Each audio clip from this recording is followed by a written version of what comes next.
The military K-9 hit the emergency room doors at a dead run. Doctors scattered. A tray of instruments crashed to the floor. 2 orderlies flattened themselves against the wall. The dog ignored all of it. 70 pounds of scarred, battle-worn Belgian Malinois cut through the chaos like he owned every square inch of that hospital and stopped dead in front of one person. Not the chief physician, not the administrator in the expensive blazer who'd already pulled out her phone to call security. A nurse, standing alone at the back of the room, holding a chart nobody had asked her to review. The dog sat down at her feet. Then he lowered his head. The entire emergency department went silent. Nobody in that room knew what that gesture meant. Nobody knew what that nurse had survived, what she'd buried, or what she was about to uncover. But within 72 hours, the woman they'd spent months treating like furniture would pull a thread that unraveled a military fraud network worth $40 million and brought down people with stars on their shoulders. If this story keeps you watching until the end, hit like and drop the name of the city you're watching from in the comments. I want to see just how far this story has traveled. The shift started at 5:40 in the morning, which was the only time Nurse Maya Reeves ever got a parking spot close to the entrance.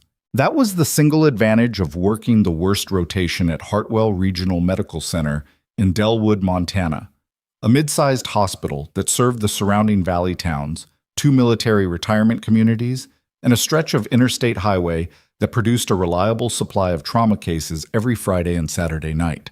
The building was 11 stories of beige concrete with heating that worked on a seasonal schedule nobody had ever explained, and an emergency department on the ground floor that ran at 90% capacity on a quiet day. Maya had been assigned to the ED for 8 months.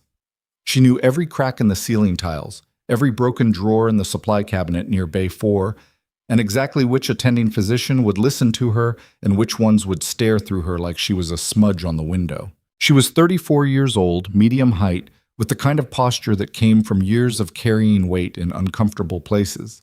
Her dark hair was pulled back tightly enough that it gave her a headache by noon every day, and she had a habit of standing slightly apart from groups, watching exits, something she'd never been able to train out of herself, no matter how many years had passed. She clocked in, changed into scrubs, and found her assignment sheet waiting on the counter with a yellow sticky note attached in the handwriting of the night-charged nurse.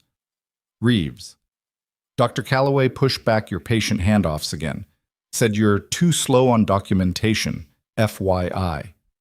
Maya peeled the note off, read it twice, and dropped it in the trash. She wasn't slow on documentation. She was thorough, which was a different thing entirely, and the distinction mattered in ways that Dr. Calloway, who had been practicing emergency medicine for 22 years and had the confidence of a man who'd never once been wrong in his own mind, was apparently unable to grasp.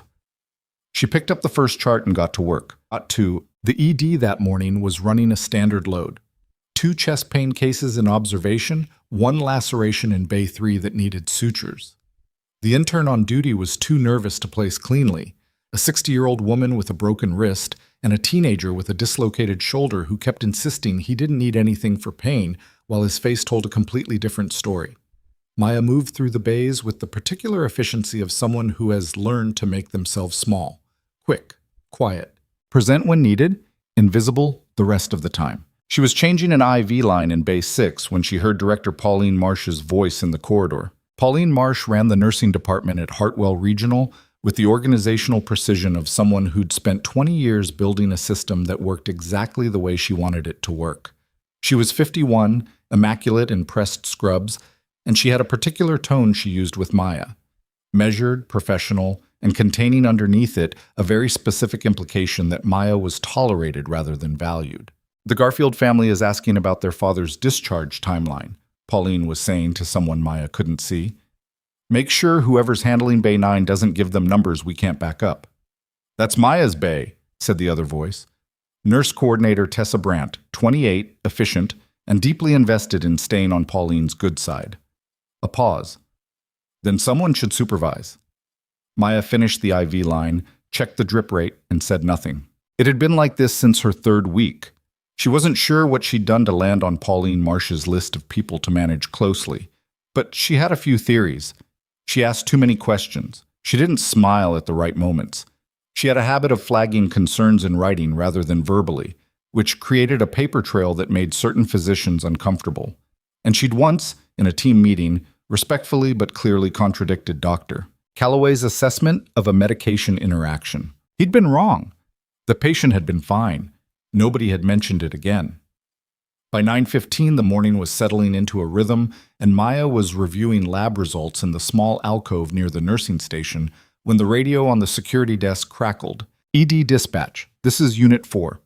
We've got an incoming retired Army presented with chest pressure and diaphoresis roadside on Route 9. Patient is conscious. He has a service animal with him. Animal is... A pause, some background noise. Animal is not cooperative with separation. The charge nurse, a broad-shouldered man named Darnell Foster, who Maya genuinely liked, leaned toward the radio. What kind of animal? Military working dog.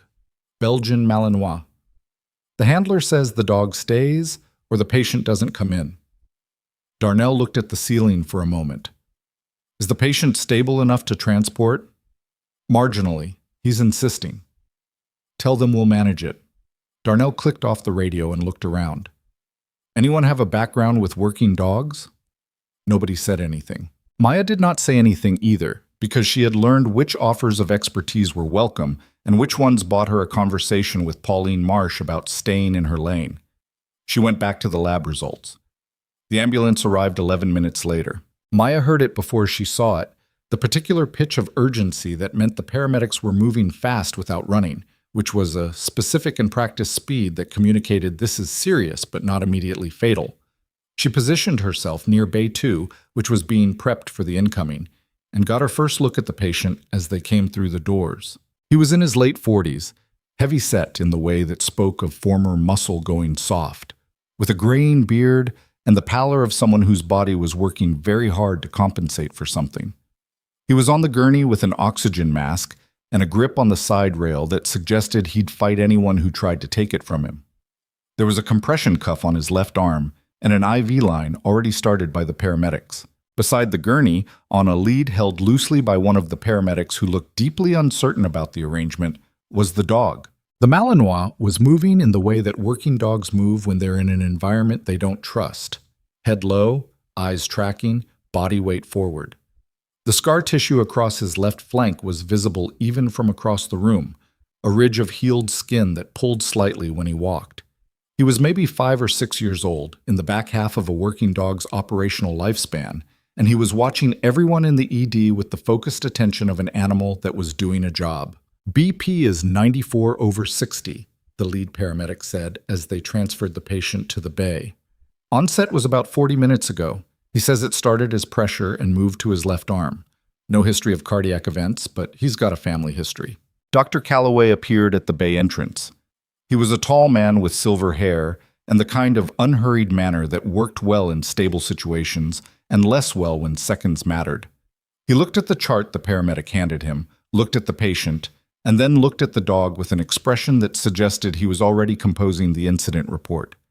The animal needs to be removed. The patient pulled his oxygen mask down. He stays. Sir, this is a medical facility. He stays, or I walk. A pause settled over the bay. Calloway's jaw tightened.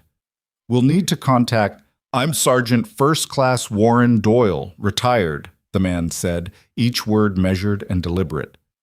That is Ranger. He has been with me for 6 years. He stays. Calloway looked at Darnell. Darnell looked at the paramedic. The paramedic looked at the dog, who had sat down quietly beside the gurney and was watching Calloway with an expression that didn't invite further debate. Keep him out of the work area, Calloway said, and moved to examine the patient. Maya watched from the doorway. Ranger, the dog, was sitting perfectly still, which was the right thing for a trained working dog to do in an unfamiliar environment. But Maya was watching the way he was sitting, and the way he was holding his left rear leg, and the way his weight was very slightly shifted to compensate.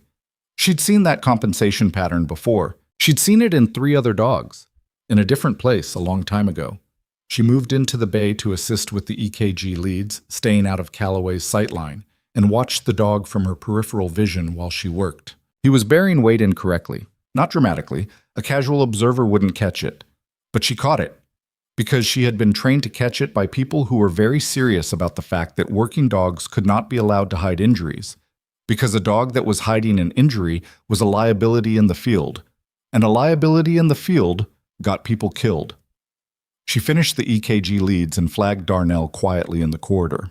"The dog is injured," she said. "Left rear, I think hip or lower spine. He's compensating." Darnell looked at her.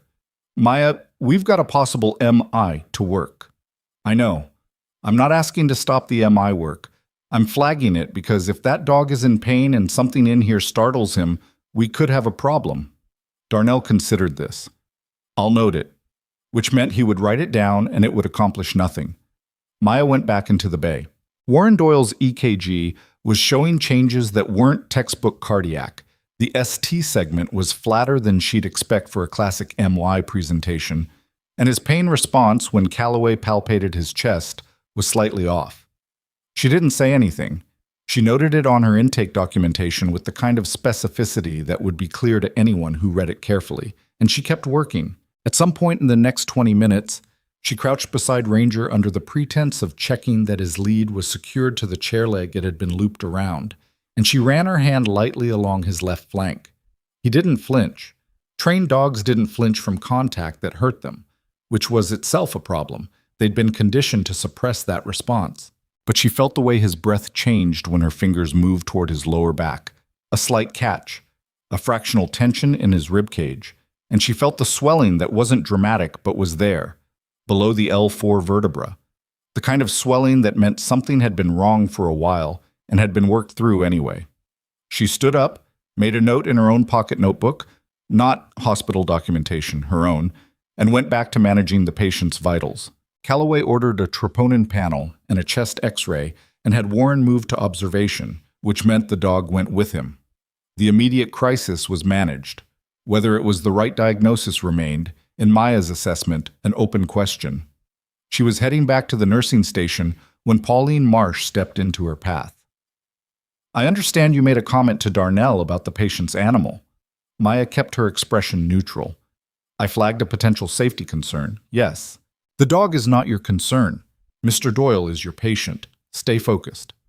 The dog's behavior and condition are relevant to patient and staff safety. I thought it was worth noting." Pauline's expression was the particular kind of calm that cost effort to maintain. "Maya, I've had 3 separate feedback items about you this quarter. About overstepping, about inserting yourself into areas outside your scope. I'm not going to keep having this conversation." "What specifically was the overstep?" "This. Right here. The dog is not your patient. Dr. Calloway's diagnostic decisions are not your review. Your job is to provide nursing care within your assignment. That's it." Maya looked at her for a moment. "Understood." Pauline nodded and walked away. Maya turned back toward the nursing station and stopped. The corridor to observation was directly ahead, and she could see the doorway to Warren Doyle's room from where she was standing. Ranger was not in the room. She turned slowly, scanning the corridor.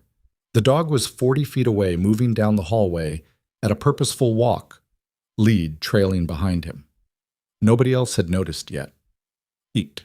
She moved without announcing it, because announcing it would cost seconds she didn't think she had. She'd seen dogs move like that before, not panicked, not aggressive, but directed, and she knew from experience that a working dog moving with that kind of purpose was not moving randomly. They didn't do random. They were the opposite of random. Every working dog she'd ever trained with had operated on a specific internal logic, and when that logic sent them somewhere urgently, it was because something had triggered it. She rounded the corner and found Ranger sitting beside the door of a supply room that had been converted to a temporary rest area for families waiting on patient status. The door was cracked open. Inside, on a folding cot that the night staff had left set up against the wall, was Warren Doyle. He was not where the observation team had put him. He had apparently walked himself here. Maya didn't know how, didn't know when. And he was lying on the cot with one hand pressed to his chest and the shallow, rapid breathing of someone whose body was losing a battle. Ranger was sitting perfectly still at the door, watching her. Maya was already moving through the doorway, 2 fingers to Warren's neck, pulse thready and fast, and she was calling into the corridor before she'd finished the assessment. "I need a crash cart and a team in the supply room off Corridor B, right now. Possible PE or aortic dissection. Patient is conscious but deteriorating. Move. She heard running behind her. She stayed at Warren's side, kept him talking. What's your name? Can you feel your hands? Stay with me? And kept one eye on the door while the team assembled. And she was aware, in the particular split-focus way that emergency medicine trained into you, whether you had a degree in it or not, that the dog had not moved from his position beside the door. He was watching her work. He had found Warren, he had found her, and now he was watching her the way a soldier watches a medic. Not passive, not uncertain, but with the specific attention of someone who has placed a critical asset in another person's hands and is calculating, moment by moment, whether that trust is going to hold. Dr. Calloway pushed through the door 30 seconds later, took in the scene, and his expression cycled through surprise, reassessment, and something that might have been the beginning of professional discomfort. What are we looking at? Pulse is 98, thready. Respiration is shallow and fast. His initial presentation didn't fit a clean MI. The ST changes were flat and his pain response was atypical. He might be looking at a pulmonary embolism or an aortic event. He needs imaging immediately. Calloway looked at Warren. He looked at the readouts Maya had pulled up on the portable monitor.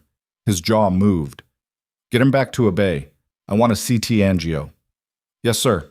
They moved Warren back out of the converted restroom and down the corridor toward radiology, the team working around him, and Maya walked beside the gurney and kept her hand where Warren could grip it if he needed to, which he did, twice. Ranger followed at his handler's heel. Outside the radiology suite, they made him wait. Maya stepped back from the gurney as the team transferred Warren through the double doors, and she stood in the corridor and looked at the dog, and the dog looked back at her. He had found Warren in a room nobody had checked. He had planted himself at the door until someone who could actually help arrived, and he had waited. She crouched down to his level, carefully, giving him the space to choose, and he leaned forward just slightly and pressed his nose briefly against the back of her hand. It lasted maybe 2 seconds. Then he sat back up straight and watched the radiology doors. Maya stood, and she stood still for a moment, and she felt something shift in her chest that she hadn't felt in a long time. Not sentimentality, not softness, recognition. She knew what this dog was. She knew what he'd been trained for. And she knew, with the same certainty she brought to medication calculations and vital sign interpretation, that the injury she'd felt along his lower spine was not recent and was not minor, and that someone, at some point, had signed paperwork saying otherwise. She took out her pocket notebook. She wrote down the date, the time, the case number on Warren Doyle's wristband, and 3 words she underlined twice. Check the records. Down the hall, she could hear Pauline Marsh's voice asking where she was. The CT results came back 40 minutes later. Massive bilateral pulmonary embolism. Warren Doyle had been walking around with clots in both lungs that the initial troponin panel hadn't caught, and the EKG hadn't flagged clearly. If Ranger hadn't moved, if Maya hadn't followed, if they'd waited until the next scheduled check, Calloway didn't say any of that out loud. He ordered anticoagulation therapy and escalated to the ICU team and wrote his notes with the careful specificity of a man assembling a version of events that positioned him well. Maya filed her own documentation. She wrote down everything: the dog's compensation pattern, the note to Darnell, the moment she'd seen Ranger in the corridor, the supply room, the assessment she'd made, the call she'd placed. She wrote it in the particular language of someone who had learned the hard way that documentation was the only armor that mattered after the fact. She submitted it and went back to her other patients. By the end of her shift, Pauline Marsh had left her a message flagging her documentation as outside scope and requesting a meeting Monday morning. Maya sat in her car in the parking lot and looked at the message for a long time. She thought about the dog, about the scar tissue on his flank, about the way he'd held that left rear leg, about the swelling she'd felt below L4, the kind of swelling that didn't happen overnight. She thought about a report she'd written 5 years ago in a different state, as part of a different role, that had been received, logged, and quietly buried. She put her phone in her bag. She started the car. And on the seat beside her, her pocket notebook was open to the page with 3 underlined words, and below them, she had already started writing something else. The beginning of a list that, in 2 days' time, was going to change everything. The list had 7 items on it by the time Maya got home. She sat at her kitchen table with a cup of coffee she kept forgetting to drink, and her pocket notebook open flat. And she wrote in the small, compressed handwriting she'd developed during a period of her life when paper was a limited resource and everything on it needed to survive rough handling. The apartment around her was spare in the way that suggested someone who hadn't fully decided whether they were staying. A couch, a table, boxes she'd never unpacked stacked against the wall of the second bedroom, a single framed photograph on the refrigerator that she didn't look at tonight. She wrote what she remembered about Ranger's injury, the location, the approximate duration based on how the scar tissue had organized itself around the original wound site on his flank, and how the compensatory muscle development in his right hip suggested a long-standing imbalance. She wrote what she'd felt below L4. She wrote the estimate she'd arrived at. This injury was at minimum 8 months old, possibly closer to 14. Then she wrote the question that had been sitting at the back of her mind since the moment she'd crouched beside that dog in Bay 2. If this dog has been injured for a year or more, and he's still assigned as an active service animal, who signed the clearance? She looked at that sentence for a while. Then she closed the notebook, finished the cold coffee in one swallow, and went to bed. She did not sleep well. She hadn't slept well in approximately 5 years, which was something she'd made a kind of peace with. The way you make peace with a bad knee. You work around it, you don't complain about it to people who can't fix it, and you stop expecting anything different. Monday arrived the way bad Mondays did, with a low gray sky and a hospital parking lot that was already full at 6:15, which meant something had happened overnight that nobody had told her about yet. She found out at the nursing station. A 3-car accident on the interstate, 2 critical, 1 stable, all arrived in the last hour. The ED was running hot, and Darnell looked like he hadn't left from the previous night. "Marsh wants you at 8:30, he said, without looking up from the board. "My advice, wear something that makes you look boring." "I always look boring." "You look like someone thinking about something they're not saying. Different kind of boring." He glanced at her. "How'd you call the PE on Doyle? Calloway's been telling people he flagged it early." Maya picked up a chart. "He might have. I wasn't in his head." Darnell made a sound that was not agreement. She worked the next 2 hours with the focused efficiency that high-volume mornings demanded, moving between the accident cases and the existing patient load, doing the 1,000 small things that kept people alive and stable and didn't get documented because they happened in the gaps between the documented things. She started 2 IVs that the overnight intern had failed on, caught a medication dose that had been entered incorrectly, and talked a 60-year-old man with a broken arm through the particular kind of panic that set in when people who had never been seriously injured suddenly were. At 8:25, she went to Pauline Marsh's office. The office was small and organized with the thoroughness of someone who believed that a clean desk reflected a controlled environment. Pauline was already seated behind it, and she was not alone. Sitting in the chair against the wall was HR coordinator Brent Alvarado, who had a notepad on his knee and the careful expression of a man who had been in enough of these meetings to know they didn't usually end quickly. Maya sat down. "Thank you for coming in," Pauline said, which was the kind of opening that technically meant nothing and practically meant everything was already decided. "I want to talk about Saturday's documentation." "Okay." "You filed 8 pages of nursing notes on a single shift. The standard is 3 to 5. "I know. I had more to document. Including," Pauline said, picking up a printout, "a detailed behavioral assessment of a patient service animal. A critique of the attending physician's initial diagnostic approach, and what I can only describe as a narrative account of your own decision-making process, in first person, which is not standard charting language." Maya kept her hand still in her lap. "The documentation of the dog's condition is relevant because his behavior directly contributed to the identification of the patient's deteriorating status. The notes on Dr. Calloway's approach are phrased as clinical observations, not critiques. And the narrative section exists because when a patient is found in an unsupervised location in a deteriorating state, the sequence of events that led to that discovery matters for continuity of care. That's not your determination to make." "Whose determination is it?" A pause. Brent wrote something on his notepad. "Maya." Pauline's voice dropped half a register, which was the shift from administrative to personal that Maya had come to recognize as the moment when the actual message arrived. "You are a capable nurse. I want to be very clear that this is not a performance issue, but you have a pattern of behavior that creates friction with physicians, with department leadership, and now apparently with standard charting protocols. I'm putting a formal note in your file. What does the note say? That you've been counseled regarding scope of practice and documentation standards. Is the note based on anything that affected patient outcomes negatively? Another pause. Longer this time. No, Pauline said, but then I'd like the note to reflect that the shift in question involved the identification of a missed bilateral PE that, based on the patient's trajectory, would likely have been fatal within the following 12 hours. Pauline looked at her.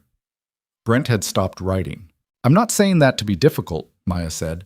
I'm saying it because if there's a formal note about my behavior on that shift, I want the patient outcome on that shift also in the record. The silence in the room had a specific texture. The meeting is over, Pauline said. Maya stood, thanked her, and left. Chat. She had 40 minutes before her next assignment block, and she used them in the way she'd been using spare time for the past 3 days, carefully. She had made 3 phone calls the previous evening. The first was to a woman named Greta Solis, who had been a veterinary technician with an Army K-9 unit in Georgia, and who Maya had worked alongside for 14 months during a period of her life she didn't discuss in job interviews. Greta was now in private practice in Billings, and had a memory like a filing cabinet. She'd listened to Maya's description of Ranger's injury pattern and said, without hesitation, "That's a chronic lumbar subluxation with secondary hip dysplasia. You don't get that from one incident. That builds over months of service with an underlying condition that wasn't caught or wasn't reported." The second call was to the VA's Regional K-9 program office, where she'd left a message asking about the process for clearing a military working dog for extended service or retirement placement. She hadn't received a call back. The third call was to a number she'd had saved in her phone for 5 years under the name RV Guy, which was the kind of mislabeling she used for contacts she didn't want to explain to anyone who might look at her phone. The number rang 4 times and went to voicemail, and she left a message that said only, "It's Maya Reeves. I may have found something. Call me back when you can." She hadn't heard back from that one either. She was at the nursing station reviewing the board when Warren Doyle's name came up in morning rounds. He was stable, improving, and the ICU team was discussing a transition back to a step-down unit. Someone mentioned the dog, and one of the ICU physicians said something dismissive about hospital policy on animals, and Maya noted the room number and kept her expression neutral. She found 15 minutes on her afternoon break. Warren was sitting up in the ICU bed with better color than she'd expected, and Ranger was on the floor beside him in the same position he'd occupied in the emergency department, alert, quiet, watching the door. The dog's head came up when Maya entered. His ears moved forward. "You're the one who found me," Warren said. It wasn't a question. "The dog found you. I followed him." Warren looked at Ranger. Something moved across his face that was private and old, and she didn't try to read it. "He's always been like that. Even when I couldn't figure out what was wrong, he already knew. 6 years. Maya pulled the chair close to the bed and sat down. "How long have you had him?" "Since his second deployment. I was his third handler. The first 2... He stopped. "It's a long career for a dog. The work they do." "I know." He looked at her. "Do you?" "I spent 4 years as a combat medic. The last 14 months of that assignment, I was attached to a K-9 unit in Georgia. I worked with the veterinary team on field assessments." Warren was quiet for a moment. "You knew something was wrong with him. Darnell told me you flagged it. How long has he been moving that way?" A pause, the kind that meant he knew exactly how long. "About a year," Warren said. "Maybe a little more." "Has he been evaluated?" 4 months ago, program vet cleared him." Maya kept her voice even. "What did the clearance say specifically?" "Said he was fit for service, minor arthritis, age appropriate, recommended continued duty with a follow-up in 6 months. Warren's jaw tightened. "I told them it was more than arthritis. They ran the panel, did the x-ray, signed the form." "Do you have a copy of that evaluation?" He looked at her differently now. Why? She considered how much to say. She'd been in situations before where saying too much too fast had caused people to shut down, and she'd been in situations where saying too little had let things slide past the point of no return. She was trying to calibrate, Because what I felt when I assessed him does not match an age-appropriate arthritis finding, she said. And because a dog that has been injured for a year or more while still on active service records raises questions about the integrity of the evaluation. Warren didn't say anything for a long moment. Ranger had shifted slightly, turning his head toward his handler, reading the change in the room. I filed a complaint, Warren said finally. 8 months ago. About the evaluation. About the vet who signed it. Said I didn't think the assessment was thorough. What happened to it? Nothing. Got a letter back saying the case had been reviewed and closed. No other information. No follow-up. He looked at his hands. I let it go. I thought, maybe I was wrong. Maybe I just didn't want to admit he was slowing down. Maya looked at Ranger. The dog was looking at her now, steady and direct, and she had the unnerving and completely unprofessional thought that he understood more of this conversation than he should. You weren't wrong, she said. She left the ICU with more than she'd come in with, and she spent the rest of her shift carrying it, turning it over in her mind between patient interactions, running the math on timelines and documentation and the particular silence that settled around complaints that were received and buried. She had filed a complaint once, 5 years ago, in a different state, about a different program involving dogs she had assessed during a 2-week review process that had been part of her final assignment before she transitioned out of the military. She had documented 3 dogs with injuries that didn't match their clearance records. She had written a 14-page report with specific findings, specific record numbers, specific discrepancies. The report had been received, logged, and, as far as she had ever been able to determine, never acted on. She had followed up twice. She had been told the matter was under review. She had been told the matter had been resolved through internal channels. She had never been told what those channels were or what they had resolved.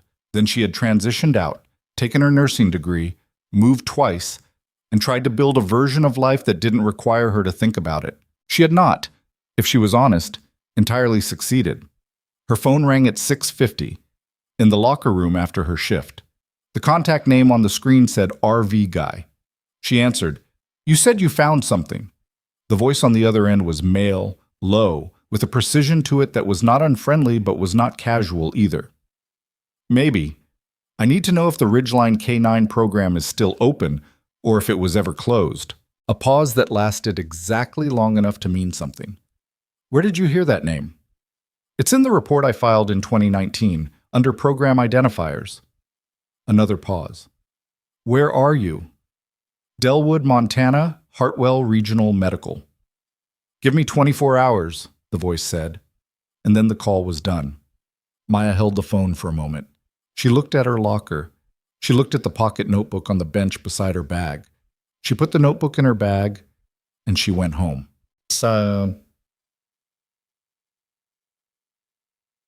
Tuesday was her day off, which she spent on her couch with her laptop open and the kind of focused, methodical research that she'd been trained to do and that looked, to anyone watching, like very little. She was searching public records, VA contractor databases, veterinary licensing boards, and 3 separate procurement tracking systems that were publicly accessible if you knew what you were looking for.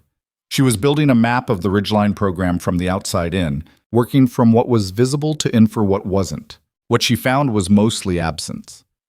The Ridgeline Military K9 Placement and Rehabilitation Program appeared in 2 contractor award records from 2017 and 2018, totaling approximately $8 million across 2 separate contracts for veterinary services, animal welfare assessments, and handler support logistics.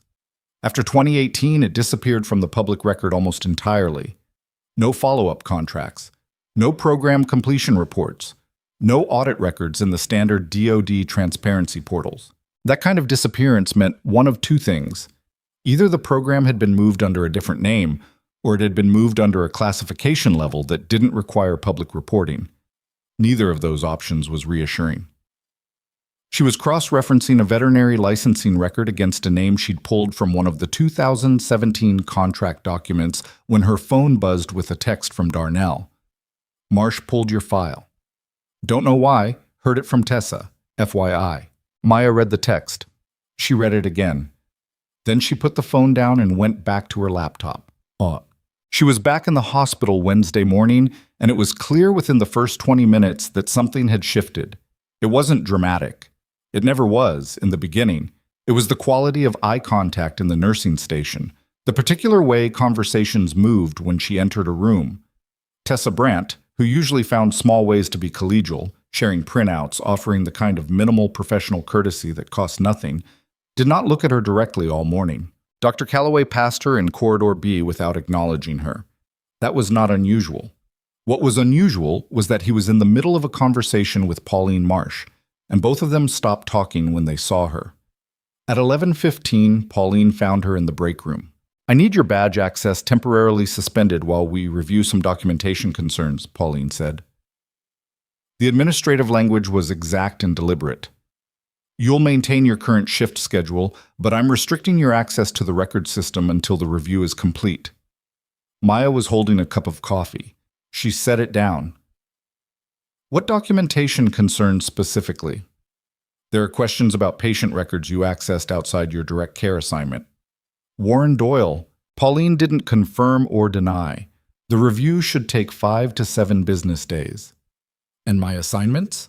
"You'll be in bay coverage only. No chart access, no record system, no independent assessments. Basic nursing functions." Basic nursing functions. The phrase landed with the weight Pauline had intended it to have. "All right," Maya said. Pauline left. Maya picked up her coffee. The review wasn't about documentation. She knew that the way she knew acute presentations from chronic ones, not from a single data point, but from the pattern of everything leading up to it. Someone had flagged her access to Warren Doyle's file. Someone had flagged it fast enough to get Pauline moving within 48 hours of Maya's visit to the ICU. The question was who? She was thinking about this at the nursing station when the ICU called down. Warren Doyle was being discharged. She didn't go up. She had no assignment on that floor, and no reason that Pauline Marsh wouldn't immediately notice and document. She stayed at her station, and she worked bay coverage, and she watched the clock, and she thought.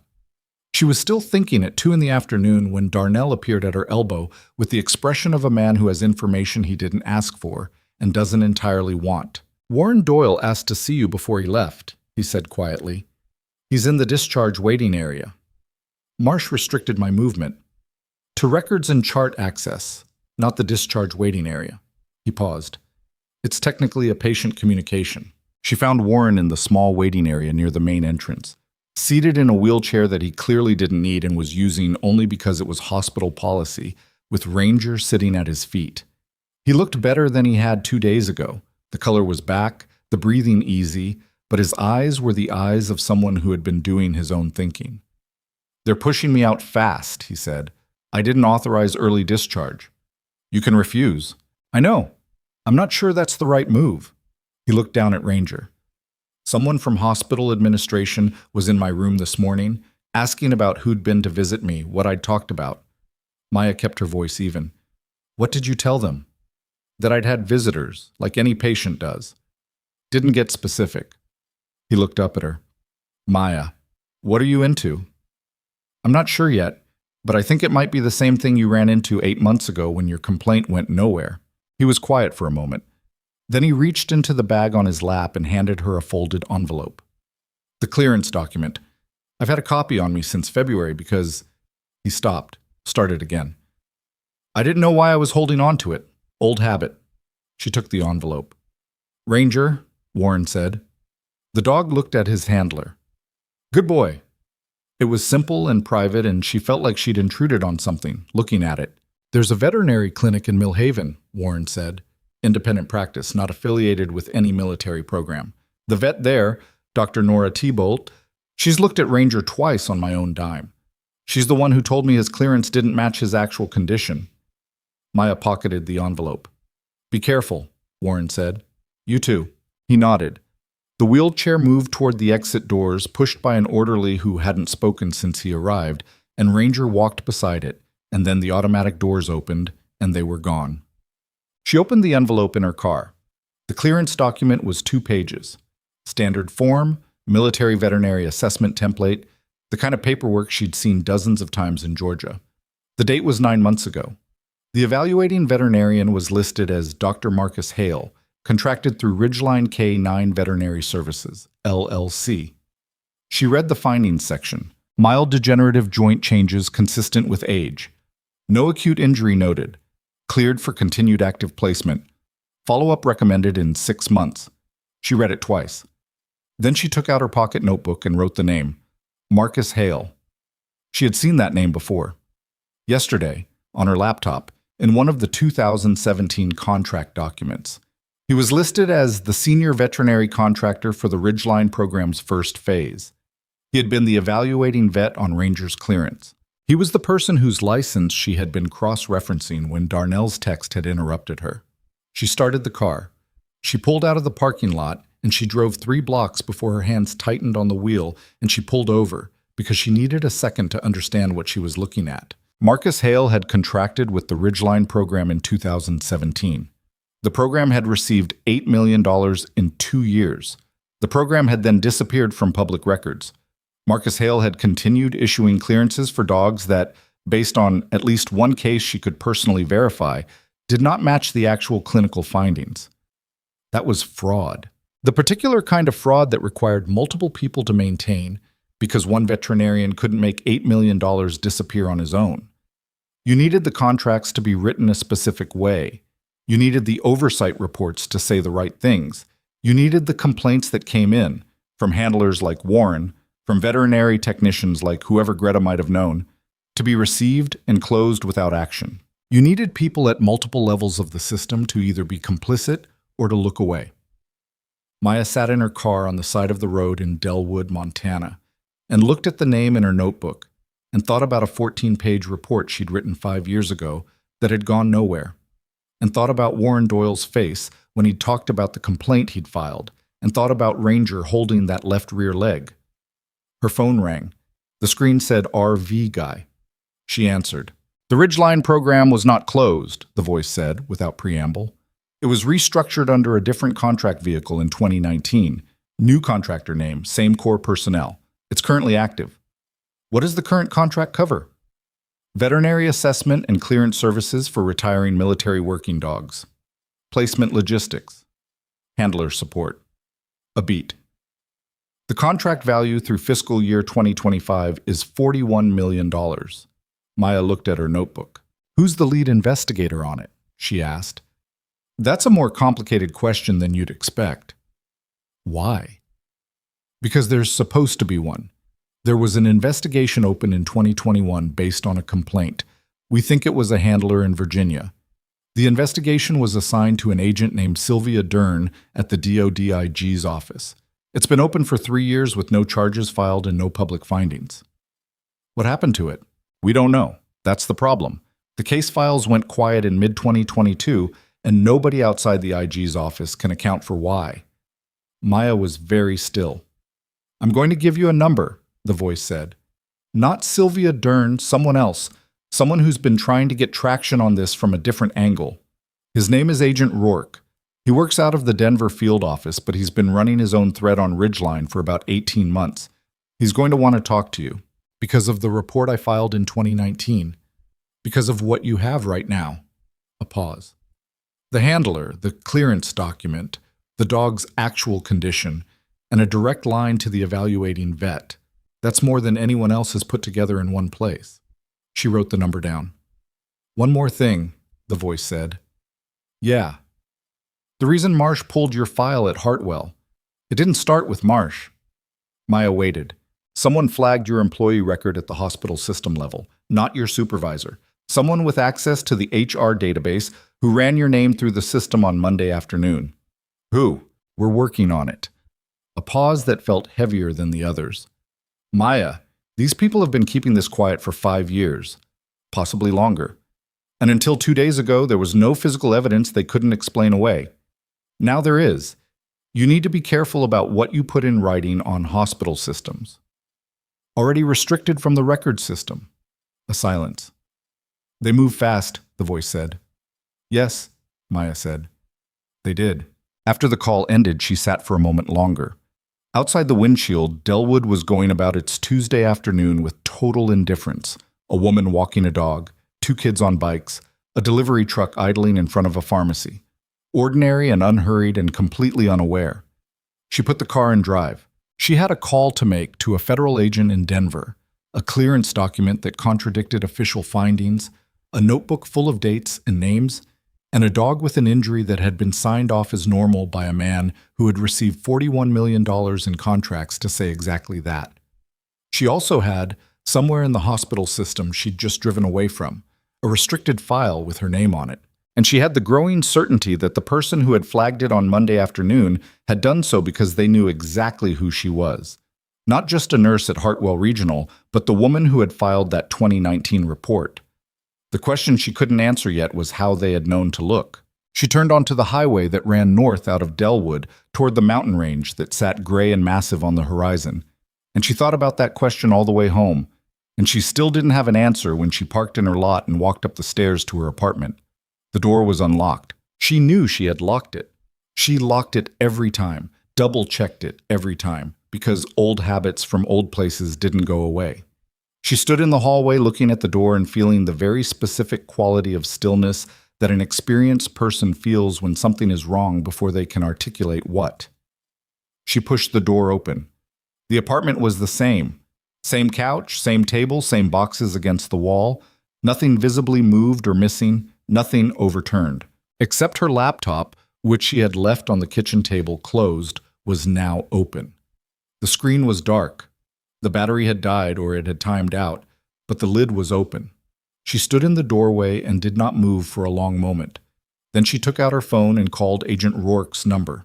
It rang twice. "Rourke. My name is Maya Reeves," she said. "Someone just went through my apartment."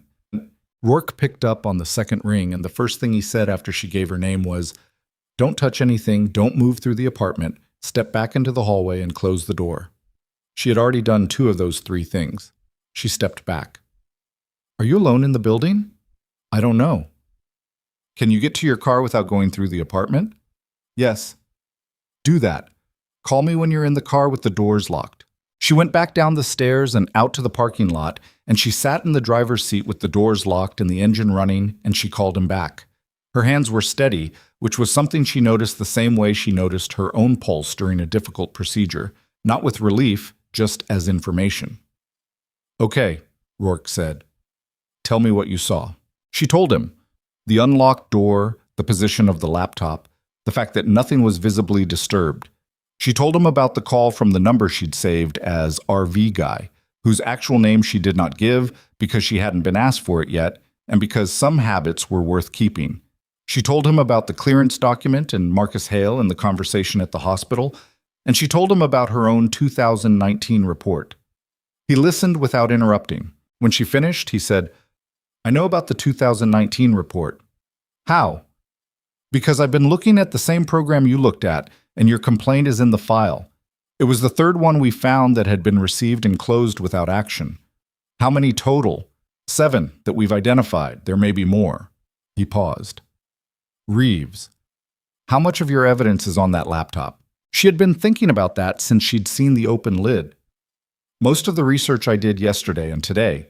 The public records, the database cross-references, the contractor names." "Is the Doyle clearance document on it?" "No, that's physical. I have it with me."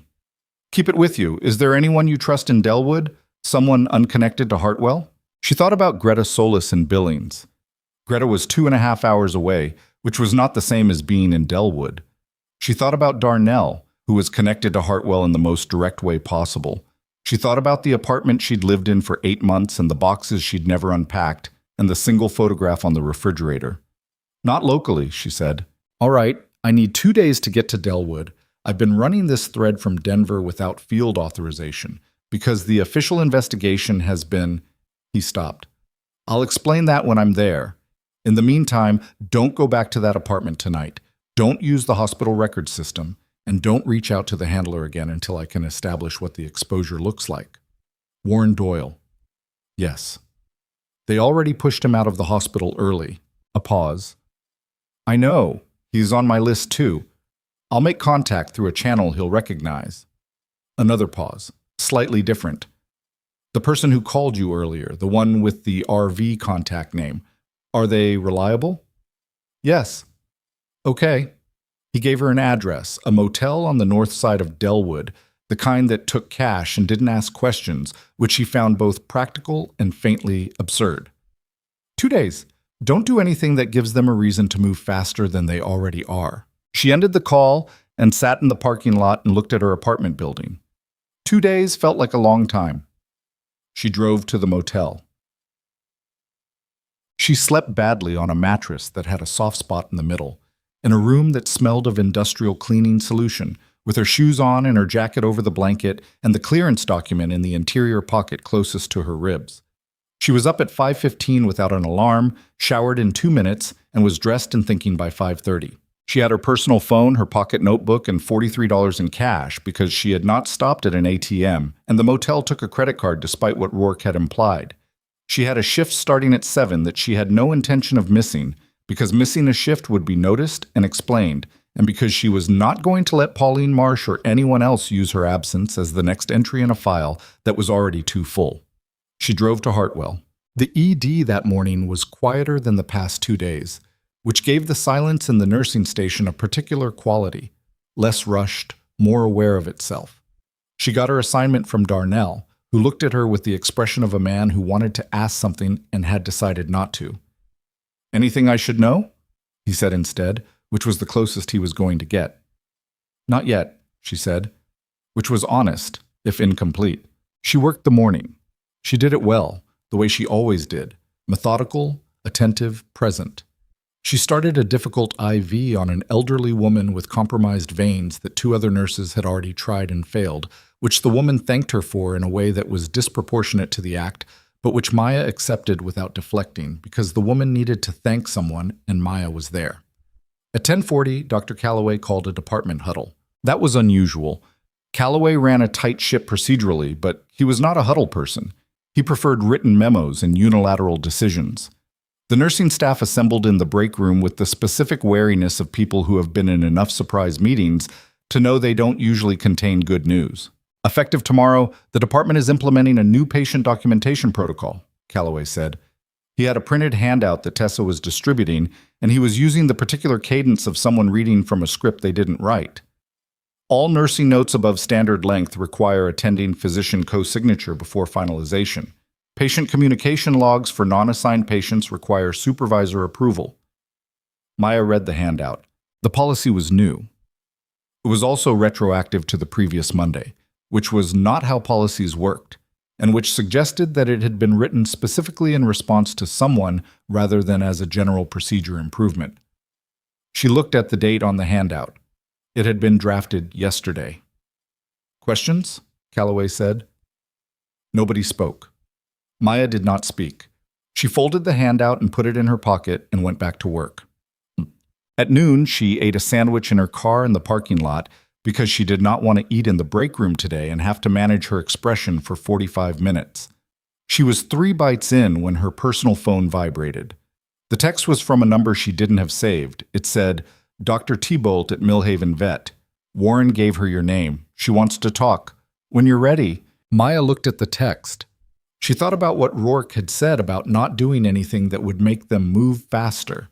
She thought about the fact that Pauline Marsh had moved in 48 hours, and Calloway had produced a new policy in 24, and she thought about the open laptop. She texted back, "Tonight, after 6. A response came within 30 seconds. Address follows. She finished the sandwich. She went back inside. The afternoon brought a multi-car pileup on Route 12 that sent 4 patients to the ED in 2 hours. And for 90 minutes, Maya worked the way she'd been trained to work in conditions that were the closest thing civilian medicine offered to a field environment.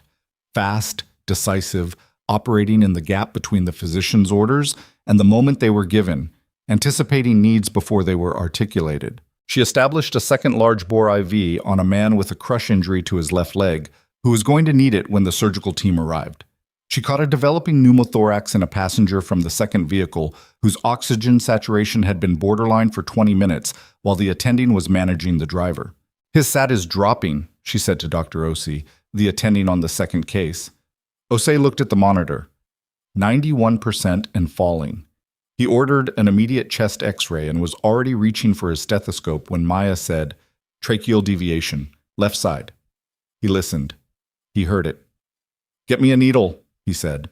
She had it ready. The decompression took 4 seconds. The patient's oxygen saturation climbed back into the mid-90s in under a minute. Osei wrote his notes and didn't say anything to Maya afterward, but when he passed her in the corridor an hour later, he paused long enough to say, "Good catch," in the tone of someone who meant it and was slightly surprised to be meaning it. "Thank you," she said. He moved on. She moved on. At 5:50, she clocked out, got in her car, and drove to Millhaven. Millhaven was 40 minutes northeast of Delwood, a town smaller by half with a main street that rolled up early on weeknights. The veterinary clinic was in a converted ranch building on the outskirts, set back from the road with a gravel parking lot and a hand-painted sign. 3 vehicles in the lot when Maya arrived, one of which she recognized, Warren Doyle's truck. He was inside, seated in the waiting area with Ranger at his feet, and the expression on his face when Maya walked in was the particular look of a man who is glad he is not alone in something, but wishes he weren't in it at all. "You didn't have to come," she said. "I know." He didn't move from the chair. "I want to hear what Nora says." Dr. Nora Thibault came through the interior door 30 seconds later. She was in her mid-50s, compact, with the weathered efficiency of someone who had spent decades working with large and uncooperative animals in conditions that were rarely ideal. She looked at Maya for a moment, looked at Warren, and said, "Let's go to the back." The examination room was smaller than it looked from the doorway, with stainless steel surfaces and the particular smell of veterinary medicine that was antiseptic undercut with something animal and warm. Ranger walked in without hesitation and stood in the center of the room while Dr. Thibault crouched beside him. "I've done 2 assessments on this dog," Thibault said, running her hands along his spine in the methodical pattern of someone who had done this 10,000 times. "The first was 7 months ago, when Warren brought him in because he was concerned. The second was 3 months ago." "What did you find?" Thibault looked up at her. "You work with K9 units?" 14 months. Veterinary support attached. "Then you'll understand this." Thibault's hand settled on Ranger's lower back in the area just above the L4 to L5 junction. He has a chronic lumbar subluxation with secondary inflammatory changes. The subluxation is consistent with a traumatic origin, probably a vehicle impact or fall from height, based on the pattern. "It is not," she said, with the precise emphasis of someone who had been saying this and not being heard, "age-appropriate arthritis. The clearance document says it is." "The clearance document is wrong, or it was written about a different animal." She stood, absently resting a hand on Ranger's head. "When I say wrong, I mean clinically, specifically, documentably wrong. I have 2 sets of radiographs and a soft tissue ultrasound. The findings are not ambiguous." Maya looked at Warren. He was looking at his dog with the expression she'd seen in the ICU, the private old grief of someone who'd been told their concern was unfounded and had spent months wondering if they were the problem. "Dr. Thibault," Maya said, "do you know of other dogs who went through the Ridgeline program?" Thibault was quiet for a moment, the kind of quiet that meant she'd been waiting for someone to ask. 14 months ago, she said, a handler brought his dog to me from 2 counties over. The dog had been cleared through Ridgeline and placed in a veteran support role. The handler was a retired Marine, mid-60s PTSD history. The dog was his primary support animal. She paused. The dog had a spinal cord compression that should have been caught at evaluation. It wasn't. Another pause. The dog died on my table 6 weeks after placement. The compression had progressed to the point where intervention wasn't possible. The room was completely quiet. "What happened to the handler?" Maya said. "I don't know. He stopped returning my calls. I filed a complaint with the state veterinary board about the clearance. I was told the evaluating veterinarian's license was in good standing and the matter had been reviewed internally." Thibault's voice was level, but had something underneath it that was not. "The evaluating veterinarian was Marcus Hale." Maya took out her pocket notebook. "I need everything you have. Both sets of radiographs, the ultrasound, your written assessments, copies." "I've had them ready for 7 months, Thibault said. "I just didn't have anyone to give them to." She drove back to Delwood with a manila envelope on the passenger seat and a clear picture of the shape of the thing she was inside of. $8 million in 2017 and 2018. Restructured, renamed $41 million through 2025. Dogs cleared with injuries they didn't have, complaints received and buried. A handler in Virginia, one in Montana, one 2 counties over, and an unknown number of others who had filed or not filed or given up or been told they were wrong. Marcus Hale had signed every clearance she could connect to the pattern. Hale needed the contracts to be maintained for the clearances to matter. The contracts had to be maintained through a procurement process that required oversight. The oversight had to be managed by someone who could keep the complaints from surfacing. She pulled into the motel parking lot and sat with the engine off. Sylvia Dern, the DODIG investigator whose case had gone quiet in 2022. Rourke had said, "Nobody outside the IG's office can account for why." She thought about that for a long time. Rourke arrived Friday morning, which was 36 hours after their phone call, and 1 day earlier than he'd said. He was in his early 50s with a nondescript face and the kind of non-presence that competent federal investigators sometimes developed. Not invisible, but not the thing in the room your eye went to first. He was driving a rented Subaru and wearing civilian clothes that confirmed he was not treating this as an official visit. They met in the motel parking lot because neither of them wanted to be in the lobby, and he looked at the manila envelope she handed him the same way she'd looked at it, with the focused attention of someone who has been waiting a long time to see something and is being careful not to want it too much. "Tell me about Thibault," he said. She told him. He listened the way he'd listened on the phone, without interrupting. And when she finished, he was quiet for a moment and then said, 2 documented cases, 1 confirmed death, a state board complaint that was closed without action, and you have the radiographs. 2 complete sets. He nodded slowly. Combined with the Doyle clearance document and your 2019 report, this is enough to reopen the official investigation, maybe enough to request emergency injunctive relief on the current contract. What's stopping you from doing that through official channels right now? He looked at her. The official investigation has a case agent, Sylvia Dern. Who's been inactive since 2022? Who has been active? Rourke said, and something in his voice shifted. She's been filing updates. Regular case management reports every 60 days. The investigation appears to be ongoing. It just hasn't produced anything in 3 years. Maya understood what he was saying before he finished. She's been maintaining the appearance of an active investigation, while making sure nothing came of it. Yes, he paused. I've been running parallel to her case for 18 months because I couldn't figure out why a case with this much documentary foundation wasn't moving. 3 weeks ago, I got access to the case management system and looked at her file. The updates are thin, generic, the kind of thing you write when you want a case to look alive without actually working it. Who does she report to?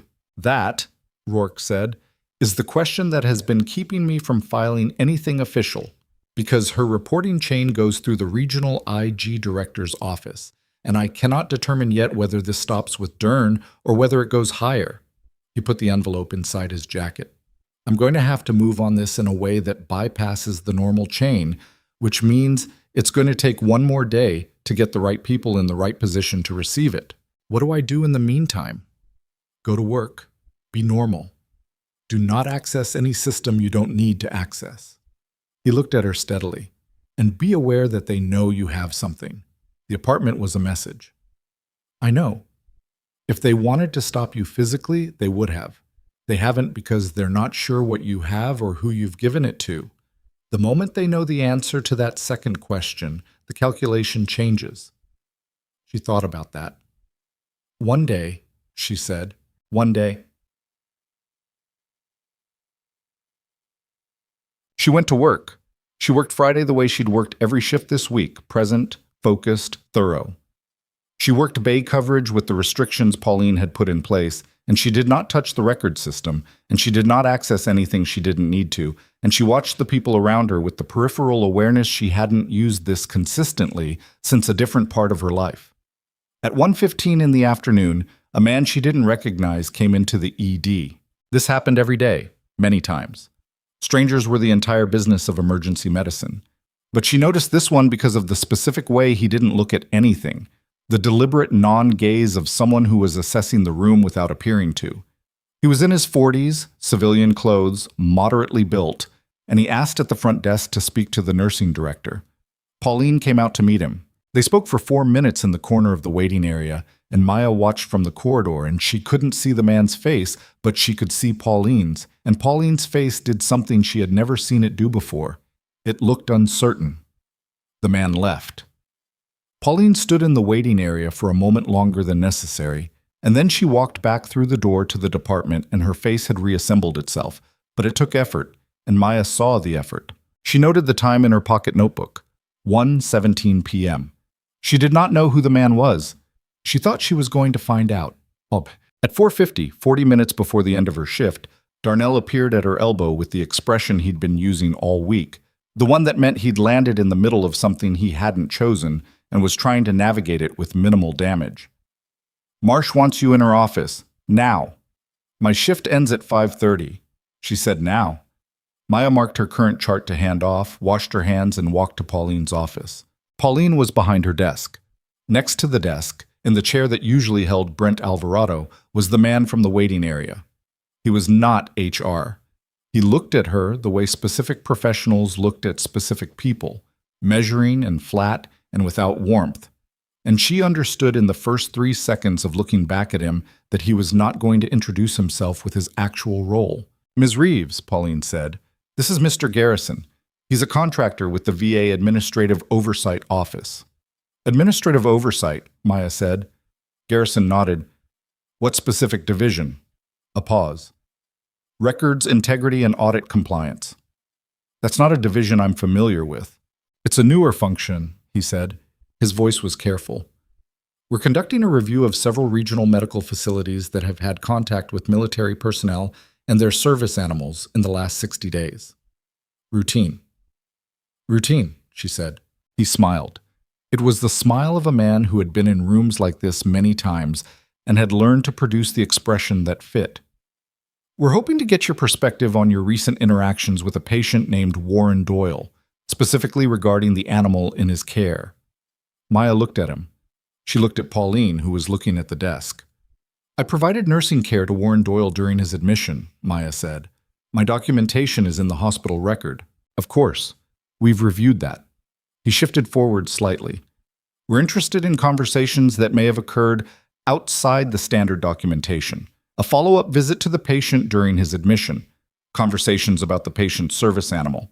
Any materials that may have been shared with you." "I don't know what materials you're referring to." "Documents," he said. "Specifically, any documents Mr. Doyle may have given you related to his animal's service record." The office was very quiet. Maya had known, somewhere below the level of active thought, that this moment was coming.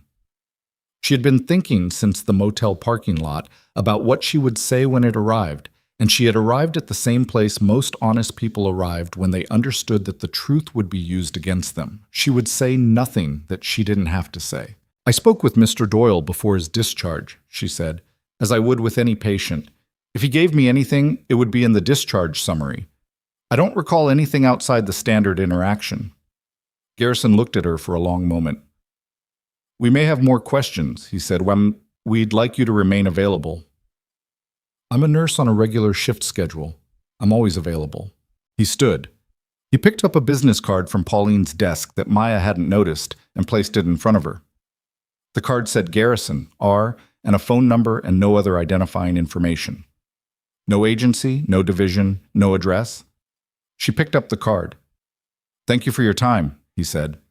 And then he was gone, and she could hear his steps moving through the department toward the exit. Pauline looked at her.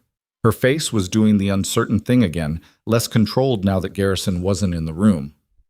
"Maya, whatever is happening, I don't know what you mean." "That man is not from VA Administrative Oversight." The directness was unexpected. Maya waited. "I called the VA regional office this morning after he called to set up this meeting," Pauline said. She was speaking quietly, more quietly than Maya had ever heard her. "They have no record of a division called Records, Integrity, and Audit Compliance. They have no record of anyone named Garrison." Maya looked at the business card in her hand. "I want you to know," Pauline said, and stopped, started again. "I want you to know that I don't know what I was involved in. The file review, the access restriction, I was told it was standard protocol following a records inquiry. I believed that." Her voice was controlled but had a quality beneath it that Maya didn't have a word for except scared. I don't know who that man works for. Okay, Maya said. I want to… Pauline stopped again. I'm not sure what I want. Maya put the business card in her pocket beside her notebook. She stood. Finish your shift, Pauline. Document what you just told me. Whatever he said to you, write it down with the date and time, and keep that somewhere outside the hospital system.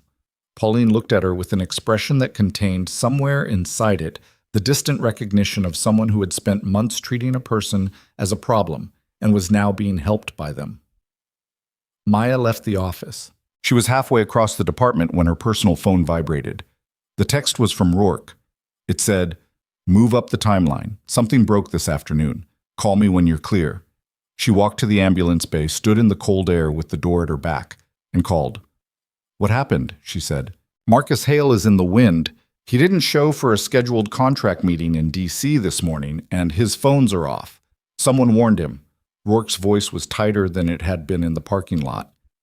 "I don't know if it was internal to the program or if someone at Hartwell made a call, but we're out of the quiet phase. They know we're moving."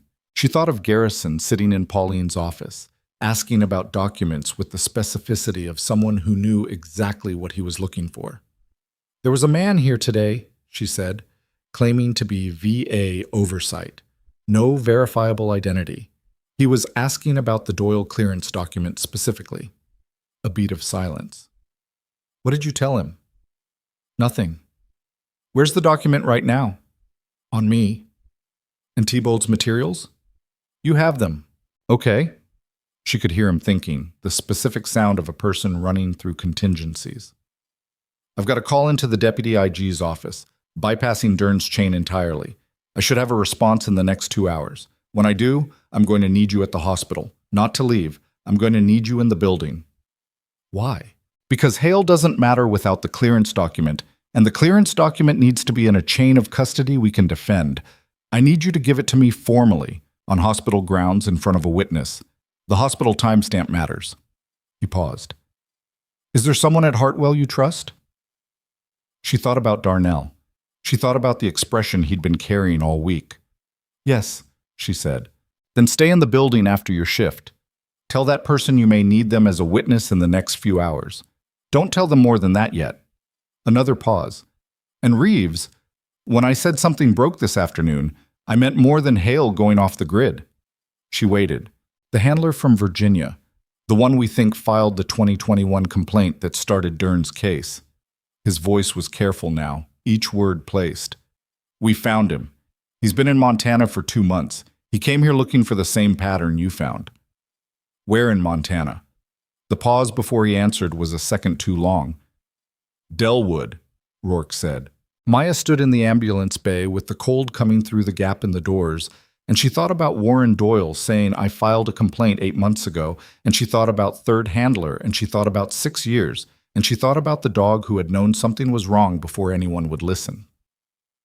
"What's his name?" she said, and Rourke said a name that was not Warren Doyle, which meant there was someone else in this town she hadn't accounted for, someone who had been here for 2 months and had been, until this afternoon, invisible to everyone including her.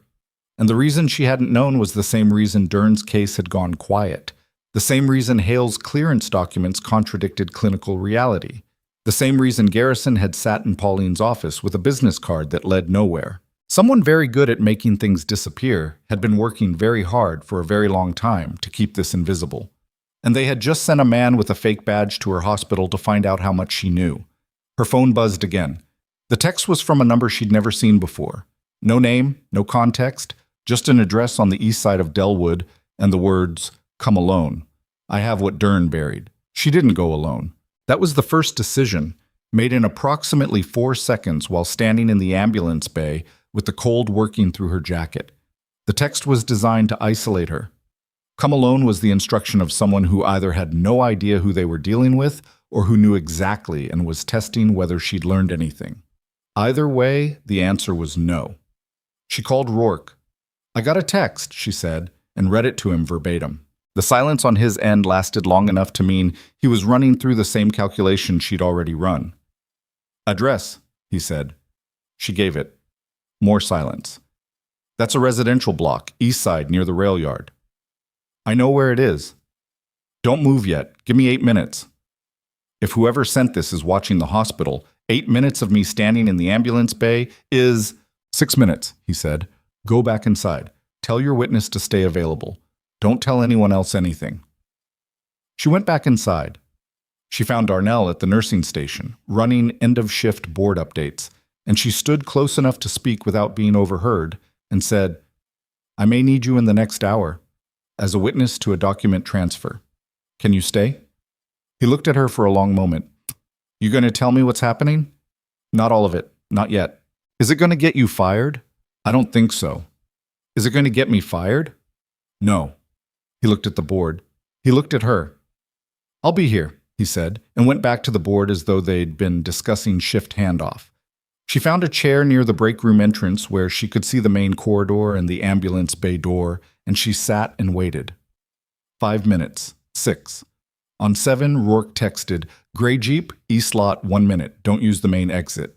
She went through the ambulance bay, around the east side of the building, and found the gray Jeep idling in the employee lot with a man in the passenger seat she hadn't seen before. Rourke was driving. She got in the back. This is Agent Vasquez, Rourke said. She's the reason the timeline moved up. Vasquez was in her early 40s, with the compact efficiency of someone who didn't spend energy on anything unnecessary. She had a tablet on her lap and she was looking at it rather than at Maya. And she said, without preamble, I've been running a parallel thread on this for 11 months from the financial side. DoD procurement anomalies. When Rourke flagged your name 2 days ago, I pulled the 2019 report. She looked up. You were right about everything in it. Maya absorbed this. What does that mean practically? It means we have enough for a federal warrant. We filed for it 3 hours ago, which is why Hale ran. Vasquez turned the tablet around.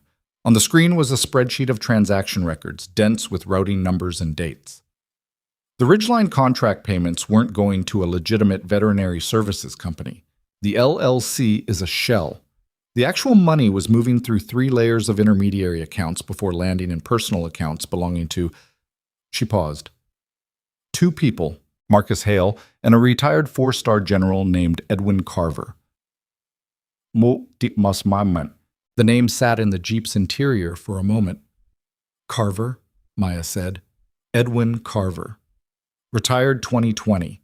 He sat on the DoD Advisory Board for military working dog programs from 2016 to 2019 during the initial Ridgeline contract period. He was instrumental in getting the program funded. Vasquez turned the tablet back. He also, it turns out, was the silent partner in the LLC that received those $41 million. Maya thought about the shape of it, the way it had to be structured for this to work. A general with board access to approve the contracts, a veterinarian to sign the clearances, a program that looked legitimate from the outside and was rotten all the way through. Dogs that were sick being certified as healthy, handlers who complained being ignored, an investigator assigned to make the investigation look real while ensuring it went nowhere. Sylvia Dern, Maya said. Vasquez's expression confirmed it without her having to speak. How long? Maya said. We think Dern was compromised from the beginning of the investigation. The 2021 complaint that opened the case may have been flagged to Carver's people before it was even officially logged. She was assigned to the case 3 weeks after it opened. Every significant piece of evidence that came in through official channels went through her first. Vasquez paused. The complaints didn't go nowhere. They went to her. And she decided what happened to them. The Jeep was still idling. Through the windshield, Maya could see the edge of the hospital parking lot and the lights coming on as the afternoon darkened. The text I got, she said. The address on the east side. We ran it, Rourke said. The property is registered to a holding company. The holding company's address is a mail drop in Denver. We're working the chain. But someone with information about Dern sent it. Or someone who wants you to think they have information about Dern, which would be Garrison. Or someone working the same angle Garrison is working. Rourke's hands were on the wheel. He wasn't driving yet. Reeves. The warrant is filed. We have enough on the financial side to move on Carver and Hale once we locate them. What we don't have, what would make this airtight instead of just sufficient, is the chain of custody on the Doyle clearance document and Thibault's clinical records as physical evidence linked to a specific documented fraud. You have those. I have copies. From you, in a motel parking lot, with no official witness and no institutional timestamp. He looked at her in the rearview mirror. I need the original Doyle document logged through the hospital's official intake process, with a witness, with a timestamp that predates the warrant being executed, so there's no argument that the evidence was manufactured after the fact. She understood. You need it done inside the hospital. In the next 2 hours, before Dern or anyone in her chain can file a motion to suppress on the grounds of procedural irregularity. She thought about Darnell saying, "I'll be here." "Let's go back," she said. She gave the original clearance document to Rourke on camera. Vasquez filmed it on a federal device. And then she walked back into Hartwell Regional Medical Center at 6:47 in the evening and found Darnell at the nursing station exactly where she'd left him. "I need you to witness a document intake," she said. "Official, dated, signed. I need it logged through the hospital's administrative intake system as evidence received in relation to a federal inquiry." Darnell looked at her. "Is there actually a federal inquiry?" "There is now." He was quiet for a moment. "This is about the dog, isn't it? From last Saturday." "It's about a lot of dogs." He picked up his badge, scanned it against the records terminal, and pulled up the administrative intake form. "Tell me what to type," he said. She told him. Document type, patient reference, chain of custody notation, federal case reference number that Rourke had texted her 3 minutes earlier. Darnell typed it with the careful speed of someone who understood that accuracy mattered more than pace. When the form was complete, he looked at her and she looked at it, and they both read it through once. "Sign," she said. He signed. She signed as the submitting party. The system generated a timestamp. 6:53 p.m. The document was now officially in Hartwell Regional's administrative record as evidence submitted in connection with a federal investigation, with 2 witnesses, a case number, and a time that would hold up. Darnell leaned back in his chair. "You want to tell me what I just helped you do? There's a military contract fraud case that's been buried for 5 years. What I just logged is the piece of evidence that closes the gap between knowing about it and being able to prove it." He was quiet. "That dog. Ranger. He was working with a spinal injury for over a year. His clearance said he was healthy. The person who signed that clearance has been collecting contract money for certifying sick animals as fit for service. Darnell absorbed this for a long time. "How many dogs?" he said. "We don't know yet." He nodded. He looked at the screen. He looked at nothing for a moment. "I have a cousin who did 2 tours with a K9 unit," he said. "His dog died 6 months after they got home. Vet said it was degenerative. He always thought it was something that happened downrange that wasn't caught." Maya didn't say anything. "Okay," Darnell said. He closed the intake form. "Okay." Rourke called her at 7:20. "The warrant executed," he said. "We picked up Carver at his home in Colorado Springs 40 minutes ago. Hale is still—" A sound in the background, someone else's voice. "Hold on." A pause. "Hale was located at a property in Wyoming. He's in custody as of 20 minutes ago." Maya was standing in the break room with the door closed. "Dern," she said, filed for an emergency suppression motion at 6:15, which tells us she knew about the warrant before it executed. "We're working through the suppression motion, and we're simultaneously pursuing the disciplinary side through the IG's office. She's not going anywhere tonight." He paused. "The text you got this afternoon, the address. What about it?" "The person who sent it is a former Army handler named Joel Parrish. He's the Virginia complainant. He's been in Delwood for 2 months. He reached out to Warren Doyle 4 weeks ago, which is the connection we couldn't see because Doyle didn't mention it." A beat. "Parrish has documentation. His original 2021 complaint, correspondence with Dern's office that establishes she was in communication with people connected to the Ridgeline program, and records of his own dog's fraudulent clearance. His dog is alive, which makes him the only current handler we've identified with a living animal and a provable fraudulent clearance." "Why did he text me?" "Because Doyle told him about you, and because he's been trying to get someone to listen for 3 years. Rourke paused. "He's not a threat, but I need you to understand that the text was being monitored. Garrison was watching your phone, or trying to. The text appeared on a device sweep we ran this afternoon." "So Garrison knew about the address?" "Yes." "Where's Garrison now?" A pause that was a different kind of pause than the others. That's where we have a problem. She waited. Garrison is not in any federal contractor database we can access. The phone number on that business card routes to a prepaid device purchased in Denver 2 weeks ago. We have a physical description and the Hartwell security footage, and we're running facial recognition, but as of right now, he's a ghost. Another pause. He knows the evidence was logged at the hospital. He was in the parking lot. We found a vehicle that matches the description Pauline Marsh gave us, parked on the south side, between 6:40 and 7:10. Just vamos me. He watched me go back in. Yes. He knows what we did. Yes. Which means he's either going to run or he's going to try to intercept something before it can be used. Rourke's voice was careful. I need you to stay in the hospital tonight. Don't leave the building. I have patience. I know. Stay on shift. I'm going to have Vasquez inside the building within the hour. If Garrison tries to access the administrative system or the physical evidence, the intake is digital, she said. The document is physical. It's in the administrative evidence locker. Where's the locker? Administrative wing, second floor. Does your badge access the second floor administrative wing? No, it was restricted Monday. A pause. Who has access? Pauline Marsh, hospital administrator, security. And she thought, in the same moment, with the same unwelcome clarity, that Garrison had been sitting in Pauline Marsh's office that afternoon. He had been there. He had seen Pauline's badge on the lanyard around her neck, and he had had 4 minutes to observe everything in that office, including the access card reader on the administrative corridor door. Rourke, she said, where's Pauline Marsh right now? A beat. I don't know. I need to know. She was already moving toward the door. But does he... Pauline Marsh's office was locked, lights off. Maya went to the nursing station, found the overhead page system, and had someone call Pauline's extension. No answer. She went to Tessa Brandt, who was doing end-of-shift charting, and said, Did Pauline leave? I think so, maybe 20 minutes ago. Tessa looked at her. Is something wrong? Maya was already walking.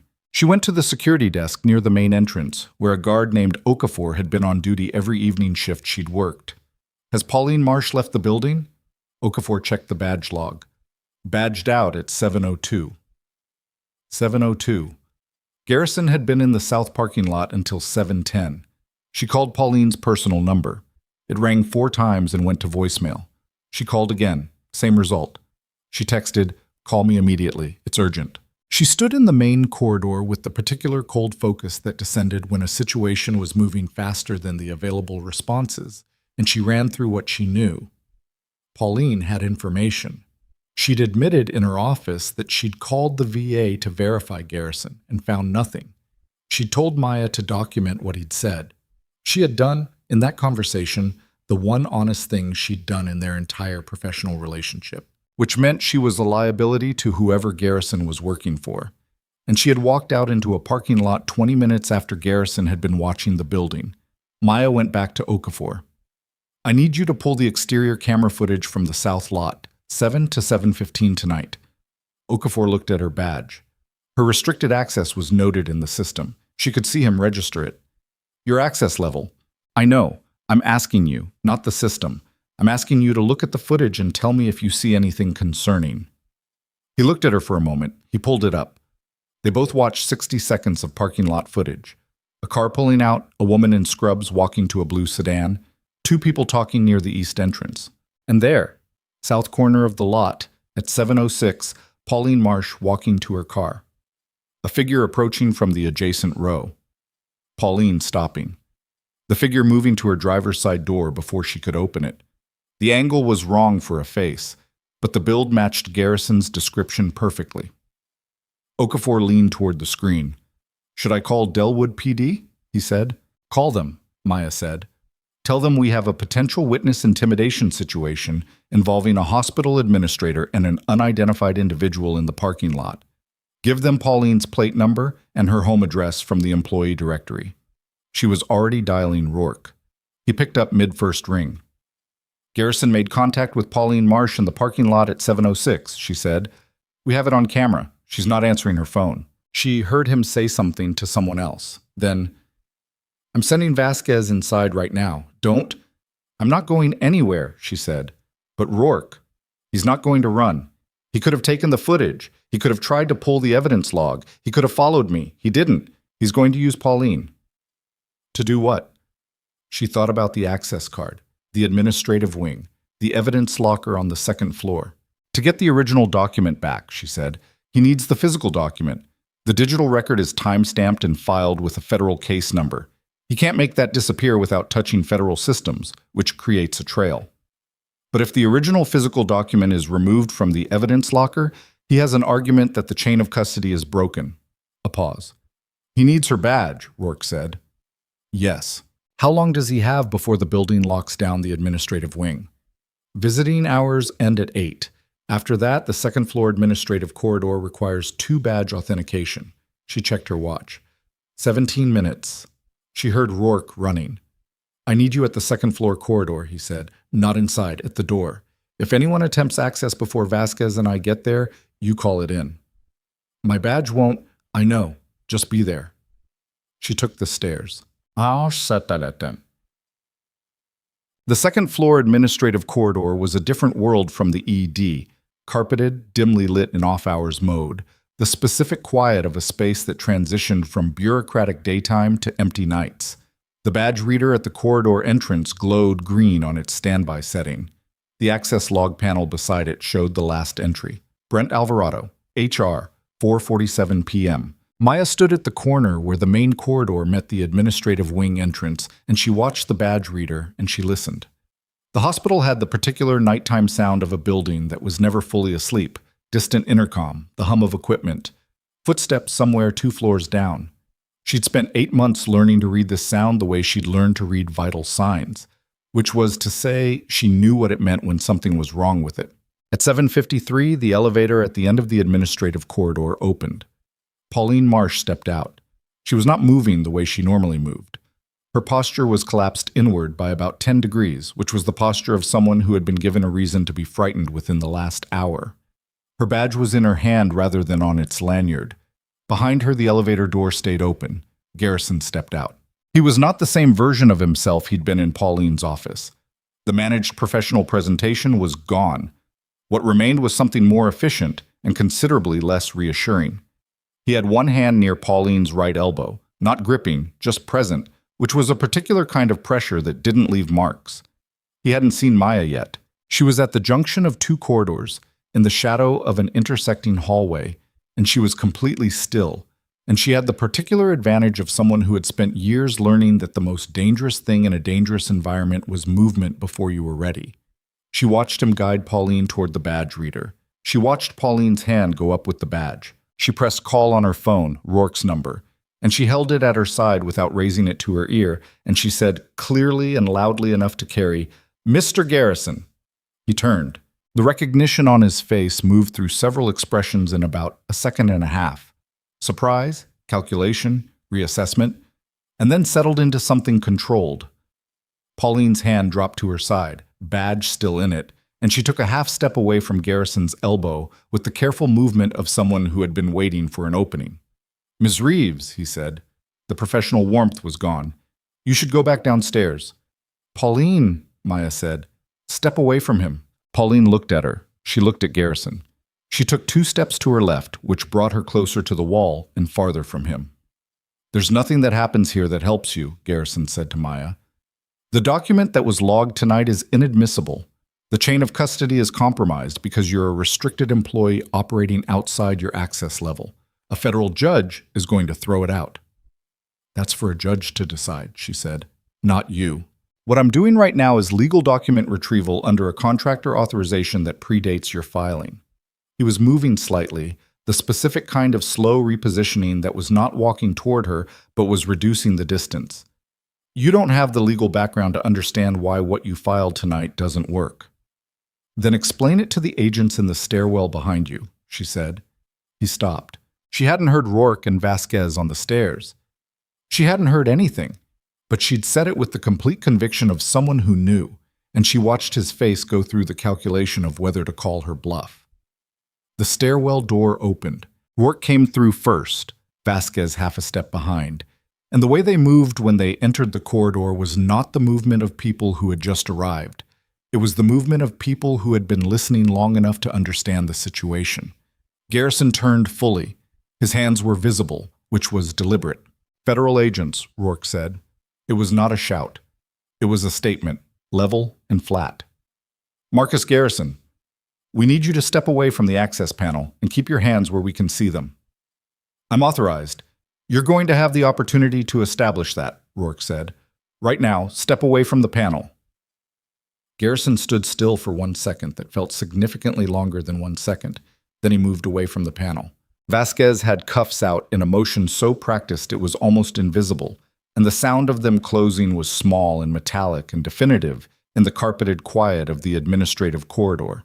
Pauline Marsh was against the wall with her badge clutched in both hands, and her face the color of someone who had been frightened and was now trying to understand whether the frightening part was over. Maya walked to her. "Are you hurt?" "No." Pauline's voice was smaller than she'd ever heard it. "He told me if I didn't help him access the locker, he would—" She stopped. "He said there were things in my employment file, that he could make problems for me." She looked at Maya with an expression that was asking something more complicated than the words she had available. "I came up here. I was going to do it." "I know. Why did you—" She stopped again. "Because you told me the truth in your office," Maya said, "and that mattered." Pauline stood with that for a moment. Then she straightened very slightly, the way someone straightens when they've decided something. "Tell me what I need to do," she said. Rourke was speaking into his phone, calling in the apprehension, giving the corridor number, and requesting local law enforcement backup. Vasquez had Garrison in a seated position against the wall and was going through his jacket in the methodical way of someone who expected to find things and was not going to be surprised by them. She found them. A badge. Not the business card variety, an actual credential badge, plastic laminated with a seal Maya didn't recognize and a name that wasn't Garrison. A burner phone, different from whatever he'd used to monitor Maya's messages. A folded document, 3 pages, with header text that Vasquez read, and then looked at Rourke with an expression that communicated something significant. "What is it?" Maya said. Vasquez hesitated. She looked at Rourke, who nodded. "It's a transfer order," Vasquez said, "for the Ridgeline investigation case files, signed by the regional IG director." She paused. The order would have moved all physical evidence in the investigation to a secure facility in Virginia, effective Monday morning, which would have placed it outside the jurisdiction of the Denver field office. The corridor was quiet. "If the evidence locker had been accessed tonight," Maya said slowly, "if the Doyle document had been removed and the digital record challenged, the transfer order goes into effect Monday," Vasquez said. "By Tuesday, everything we've built is in Virginia under a different jurisdiction, under the control of the same people who buried this for 5 years. She looked at the document in her hand. We were 12 minutes away from losing it. Maya thought about the text she'd received that afternoon, the address on the east side. "Come alone. I have what Dern buried." She hadn't gone. If she had gone, she would have been away from the hospital when Garrison moved. The document would have been in the locker. Pauline would have been alone in the parking lot, and there would have been no one at the corridor junction at 7:53. "Joel Parrish," she said to Rourke, "the Virginia handler. Has anyone reached him?" Rourke was still on his phone. He held up one finger. "Wait." She waited. He ended his call. He looked at her with the expression of someone who has been running for a long time and has just seen something stop. "Parrish is with 2 of our agents right now," Rourke said. "He's fine. He's been cooperating. The documentation he has, the Dern correspondence, it's enough to add obstruction of justice and conspiracy charges to what we're already filing." He paused. "The IG director who signed that transfer order is being contacted tonight." "Is Dern in custody?" "She will be," Rourke said, "by morning." The backup officers from Delwood PD arrived 8 minutes later, and the corridor got louder and more procedurally complicated, and Maya stepped back and let it be complicated.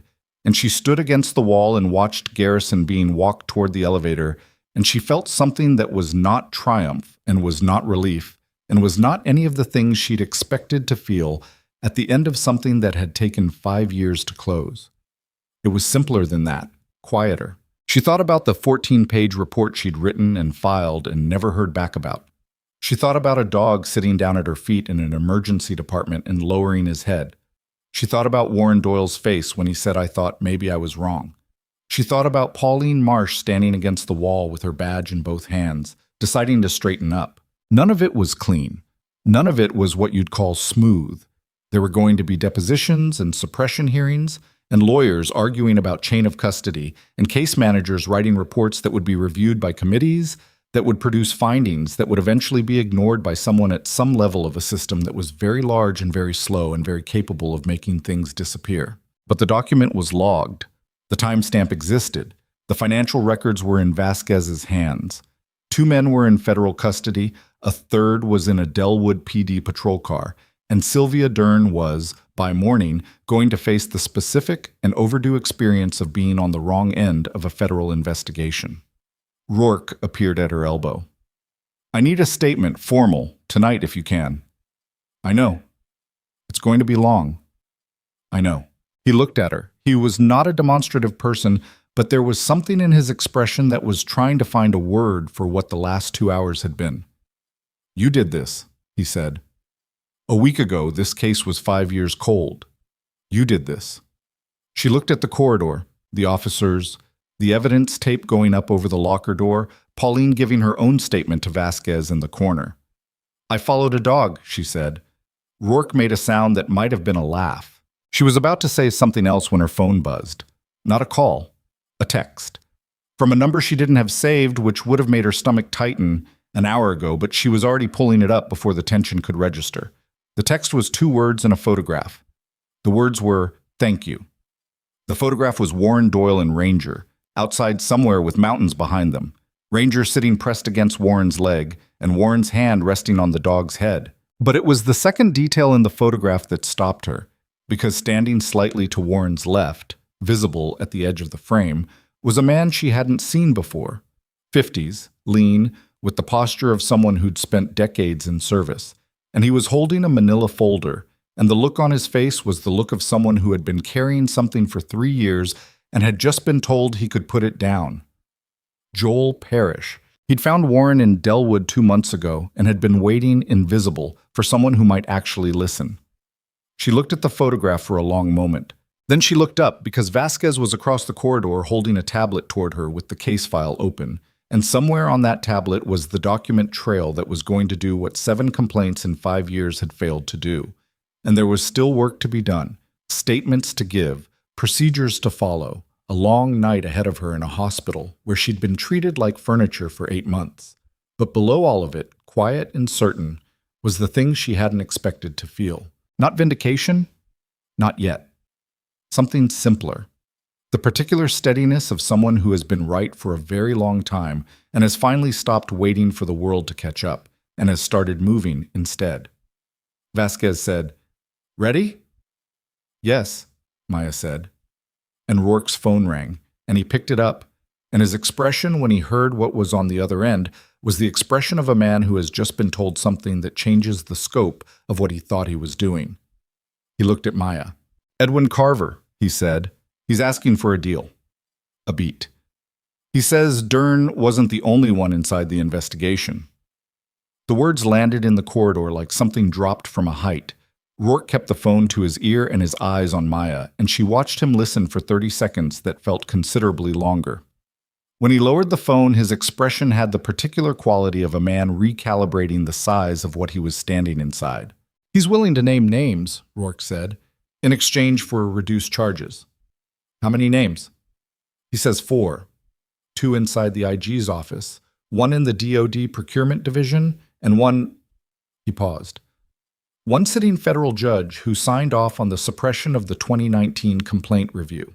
The corridor was loud with officers and procedure and the bureaucratic machinery of an arrest in progress, and Maya stood in the middle of it and thought about a 14-page report she had written carefully and submitted through the correct channels and never heard back about.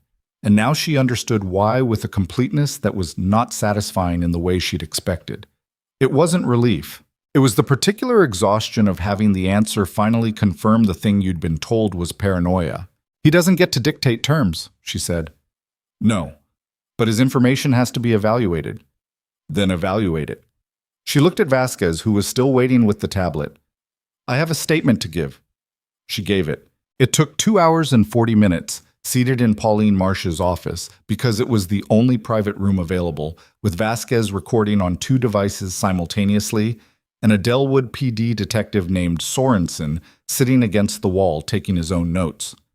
Maya spoke in the precise, sequential way she'd been trained to document events, dates, times, observations, the chain of decision-making that had moved her from Bay 2 on a Saturday morning to this office on a Friday night.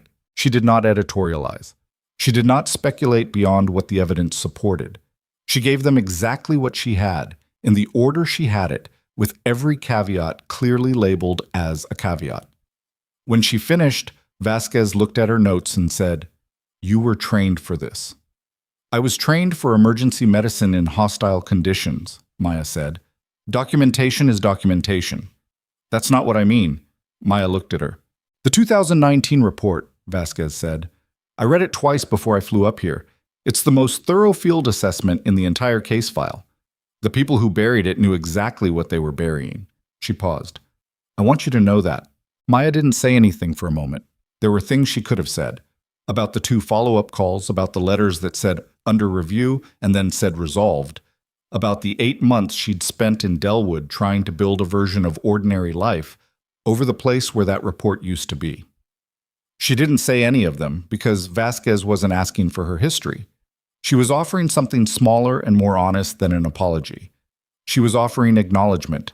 "Thank you," Maya said, and meant it simply, without anything complicated attached. She left the hospital at 10:47. She drove to the motel, lay down on the mattress with the soft spot in the middle, and was asleep in under 4 minutes.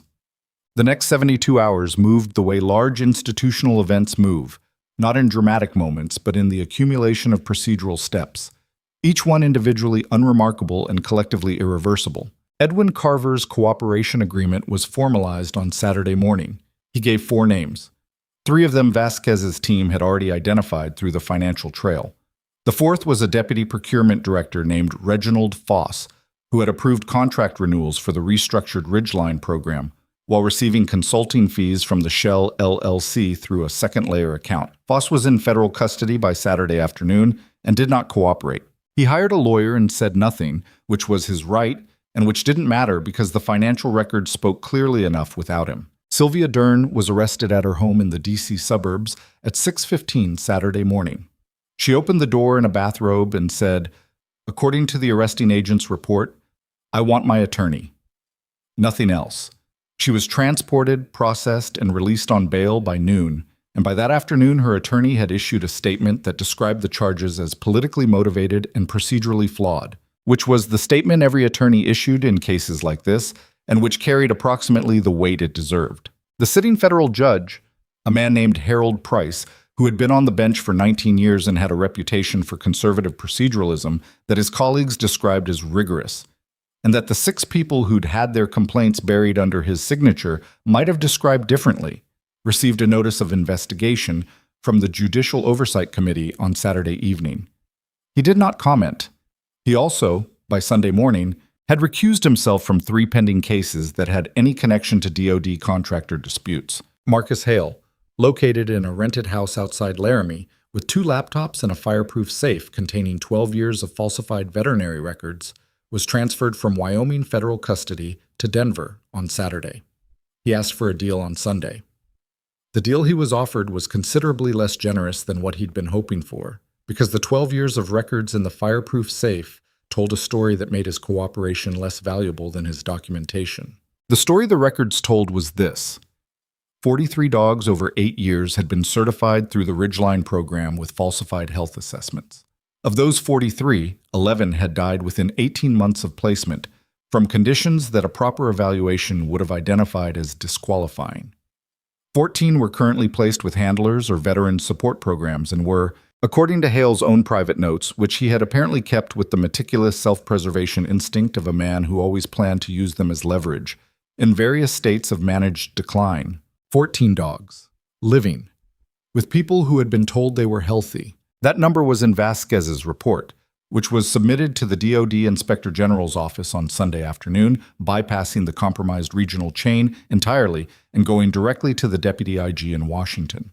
It was also, by Sunday evening, in the hands of two investigative journalists, one at the Associated Press, one at a Colorado newspaper with a long history of military contractor reporting, who had been working the Ridgeline story from the financial angle for months and now had the clinical documentation to complete what they'd been building. The first story ran Monday morning. Maya read it on her phone in the hospital parking lot before her shift, sitting in her car with the heat running because Delwood in late fall did not forgive people who forgot their coats, which she had. The AP story was 16 paragraphs. It named Carver, Hale, Dern, Foss, and the Ridgeline program. It described the financial structure of the fraud in terms a general reader could follow. It described the clinical findings in terms that were accurate without being technical. It mentioned, in the 12th paragraph, that the investigation had been significantly advanced by a federal complaint filed in 2019 by a military medical professional who had identified the pattern during a field assessment and by recent clinical documentation obtained in connection with a veteran patient's case at a Montana hospital. It did not name Maya. She read the 12th paragraph twice. She thought about the fact that being unnamed was probably better, practically speaking. She was still employed at Hartwell, still subject to whatever administrative process Pauline Marsh was going to initiate, still the person who had logged a document while her records access was restricted and would need to answer for that in an institutional context that moved at the speed of HR rather than the speed of federal investigations. She also thought that 5 years ago she would have given almost anything to see that 12th paragraph exist in any form, and that now it existed and she was sitting in a cold car reading it alone, and neither of those things canceled out the other. She went inside. Pauline Marsh called a department meeting at 9. This was unusual. Pauline's department meetings were scheduled 2 weeks in advance and distributed with agendas. This one had been added to the calendar at 8:47, which gave people 13 minutes to see it and relocate to the conference room on the second floor, which was the larger one that meant she expected a full attendance. The nursing staff arrived with the energy of people who had read the morning news and were waiting to understand what it meant for them specifically.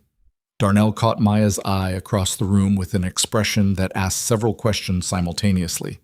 She gave him the small nod that meant, "I don't know yet either," which was not entirely true but was true enough. Dr. Calloway was in the room. He was standing against the far wall with his arms crossed and his face arranged in the expression of a man who was present because not being present would have been more conspicuous. Dr. Osei was there too, and two other attendings, and Tessa Brandt near the door. Pauline stood at the front of the room. She looked different, not dramatically. She was still immaculate, still composed, still holding the particular authority of someone who understood how rooms worked. But there was something in her posture that was less defended than usual, like she had set something down recently and hadn't quite gotten used to the change in weight. "I want to address the news coverage this morning directly," she said, "because some of you have questions, and I'd rather answer them here than have you get information from other sources." She paused. "Hartwell Regional Medical Center has been contacted by federal investigators in connection with an ongoing investigation into a military contractor fraud case. We have cooperated fully with that investigation and will continue to do so." A murmur in the room. An administrative action that was taken last week, restricting a staff member's records access, is under review.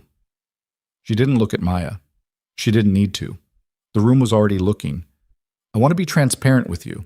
That action was taken based on information I received that I have since determined was not accurate. The review process will correct the record." The room was quiet. "If you have questions about the case itself, the federal investigators' public communications are the appropriate source," Pauline said. "If you have questions about this department and how we move forward, my door is open."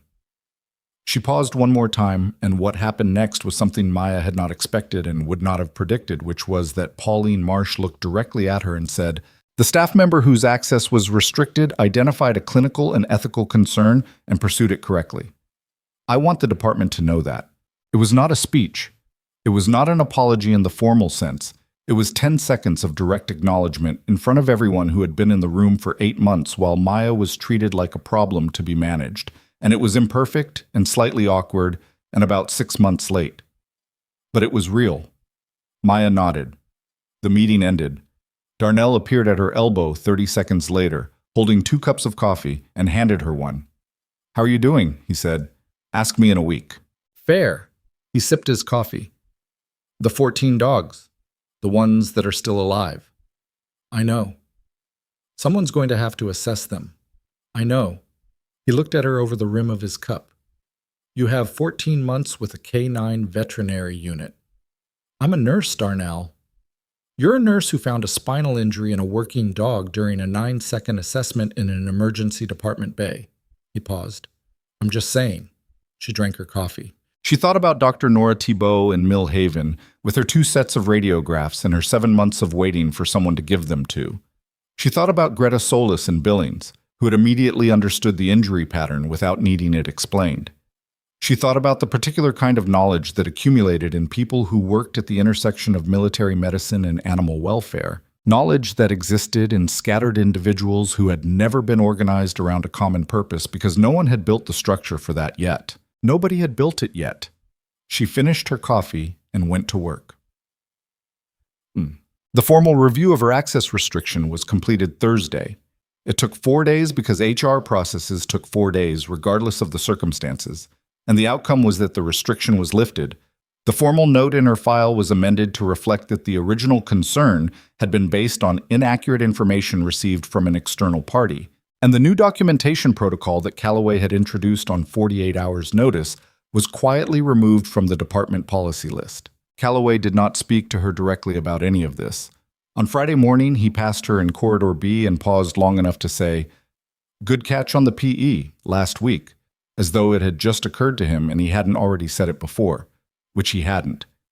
His version of acknowledgement was a week late and stripped of context and delivered in the tone of a man who found generosity uncomfortable. She said, "Thank you, Dr. Callaway," and moved on, because she wasn't in the business of requiring people to perform contrition they didn't feel. She only needed them to be accurate, and he had been accurate. The federal charges were filed publicly on the following Tuesday. Edwin Carver, conspiracy to commit fraud, wire fraud, illegal procurement of federal contracts, and obstruction of justice. 14 counts total. He was 71 years old and had 4 stars and 36 years of service and a house in Colorado Springs with a garden his wife tended, in which he would not be seen from the outside for a considerable number of years if the prosecution's sentencing recommendations held. Marcus Hale, veterinary fraud, falsification of federal documents, conspiracy, and 14 counts of fraudulent certification of military service animals. His attorney described the charges as excessive. The attorney for Joel Parrish, whose dog had been certified by Hale as healthy while suffering from a documented hip dysplasia severe enough to limit the animal's mobility, described them as a reasonable starting point. Sylvia Dern, obstruction of justice, conspiracy to obstruct a federal investigation, and abuse of official position. Her attorney filed for dismissal on procedural grounds. The motion was heard by a judge who was not Harold Price, and it was denied. Reginald Foss, procurement fraud, and conspiracy. He eventually cooperated in exchange for a reduced charge on the conspiracy count, which still carried a potential 7-year sentence and the permanent revocation of his federal contracting clearance. The Judicial Oversight Committee's investigation into Harold Price was not resolved in the same public, immediate way. These things rarely were. He remained on the bench while the investigation proceeded, which was the way it worked and which was frustrating to everyone who understood what he had signed and what had happened to the people whose complaints had gone under his signature. But the investigation was real, the documentation was solid, and the people in a position to move it were, for the first time, not the same people who had been quietly preventing it from moving. That was not justice completed. It was justice in process, which was a different and slower and considerably less satisfying thing. Maya understood the difference because she had spent 5 years living in it. 3 weeks after the arrests, Vasquez called. Maya was eating lunch in her car again. The break room had become a complicated social environment since the story ran, full of people who wanted to ask questions she wasn't ready to answer, and people who were reassessing 8 months of professional interactions with the specific discomfort of those who had been on the wrong side of something and knew it. The car was quieter. "The 14 dogs," Vasquez said. "The DOD is standing up a reassessment program. They need people who can evaluate the animals and establish a clinical baseline that isn't contaminated by the ridgeline documentation. Veterinarians, Maya said. Yes, but also people who know how working dogs present when they're hiding injuries, because it turns out that's a specific skill that not every vet has. A pause. Dr. Thibault gave them your name, so did a woman named Greta Solis from Billings. Maya looked out the windshield at the parking lot. It would be a consulting role, Vasquez said. 6 weeks initially. Traveling to where the dogs are currently placed, working with the veterinary team to establish independent assessments. A pause. The handlers need someone to talk to who understands what they're dealing with. Not the administrative side, someone who's been in the field. Maya was quiet. She thought about the 14 months in Georgia, which had been difficult and important, and had ended in a report that disappeared, and which she had spent the last 5 years trying to file away somewhere she didn't have to look at it. She thought about what it meant to be trained for something and then spend years applying it in pieces, sideways, in the margins of a job that was related but not quite the thing you were built for. She thought about Ranger sitting at her feet in an emergency department with his head lowered. It's not a nursing role, Vasquez said. You'd take a leave of absence from Hartwell. I know what it is. The pay is... I don't care about the pay. She stopped. That's not true. I care, but it's not the deciding factor. Another pause. What is? Maya thought about Warren Doyle saying, I thought maybe I was wrong. She thought about Joel Parrish standing at the edge of a photograph with a manila folder and 3 years of waiting behind him. She thought about the particular injury of being correct about something that matters and having no one with the authority to act take you seriously. She thought about 14 dogs currently placed with handlers who had been told they were healthy. When do I start? She said. She told Pauline the following Monday. Pauline listened without interrupting, which was different from how she used to listen. When Maya finished, Pauline said, Will you come back? It was a question Maya hadn't expected from her. I don't know yet, she said honestly. The role is 6 weeks initially. Pauline nodded. She looked at her desk for a moment and then looked up. I owe you a more direct conversation than I've managed to have, she said, about how I handled the last 8 months. I don't have a good explanation for it. I have explanations, but they're not good ones. You don't have to... I do. Pauline's voice was firm. You were thorough and you were right, and I told you to stay in your lane, and then I nearly helped someone destroy the evidence that proved you were right, because I was scared and because someone made it easy for me to believe the easier version of events. She paused. That's the honest version. Maya looked at her. I'm going to be thinking about that for a while, Pauline said. You should, Maya said. Not unkindly, just accurately. Pauline almost smiled. It was the first time Maya had seen her face do anything that looked like that. I'll approve the leave, Pauline said, and I'll keep your position open. Dole, she packed her apartment in 2 days, which was not difficult because she had never fully unpacked it, and she found that the boxes she'd stacked against the wall of the second bedroom contained mostly things she didn't need anymore. Not because they were bad things, but because they were artifacts of a version of herself that had been trying to need very little. She donated most of them, kept the photograph from the refrigerator, and loaded the rest into her car on a Thursday morning with the mountain range visible through gray cloud on the horizon. Darnell was in the parking lot when she came out with the last bag. He was not on shift. He had come in on his day off, which she knew because he was in civilian clothes, and he was holding 2 cups of coffee again because apparently that was what he did. He handed her one. Where's the first dog? New Mexico. Handler is a retired Marine, 63 years old. His dog's been with him for 2 years. What kind of dog? Dutch Shepherd, 7 years old. Hale's records say she's in good condition with minor hip stiffness. She paused. She probably isn't. Darnell nodded. He looked at her car, at the bags in the back seat. You coming back? I don't know. Pauline's scared you're not. I know. Are you scared you're not? She thought about that. She thought about the way Hartwell Regional had felt for 8 months. The parking spot at 540, the sticky notes, the meetings in Pauline's office. She thought about the way it had felt in the last 3 weeks, which was different, and about whether different was enough. I'm not scared about it either way, she said finally. That's probably an answer. Darnell accepted this. He raised his cup. She raised hers. "Take care of the dogs," he said. "That's the plan." She drove south out of Delwood with the coffee in the cup holder and the pocket notebook on the passenger seat, open to a new page. The mountain range dropped away behind her, and the highway opened into the wide, flat-lit middle of the country, and she drove into it with the particular feeling of someone who has been standing still for a long time and has finally, for reasons that make complete sense, started moving. She reached New Mexico on a Saturday. The handler's name was Alvaro, and he met her at the door of his property outside Taos, with the specific wariness of someone who had been told to expect help and was not yet sure he believed in it.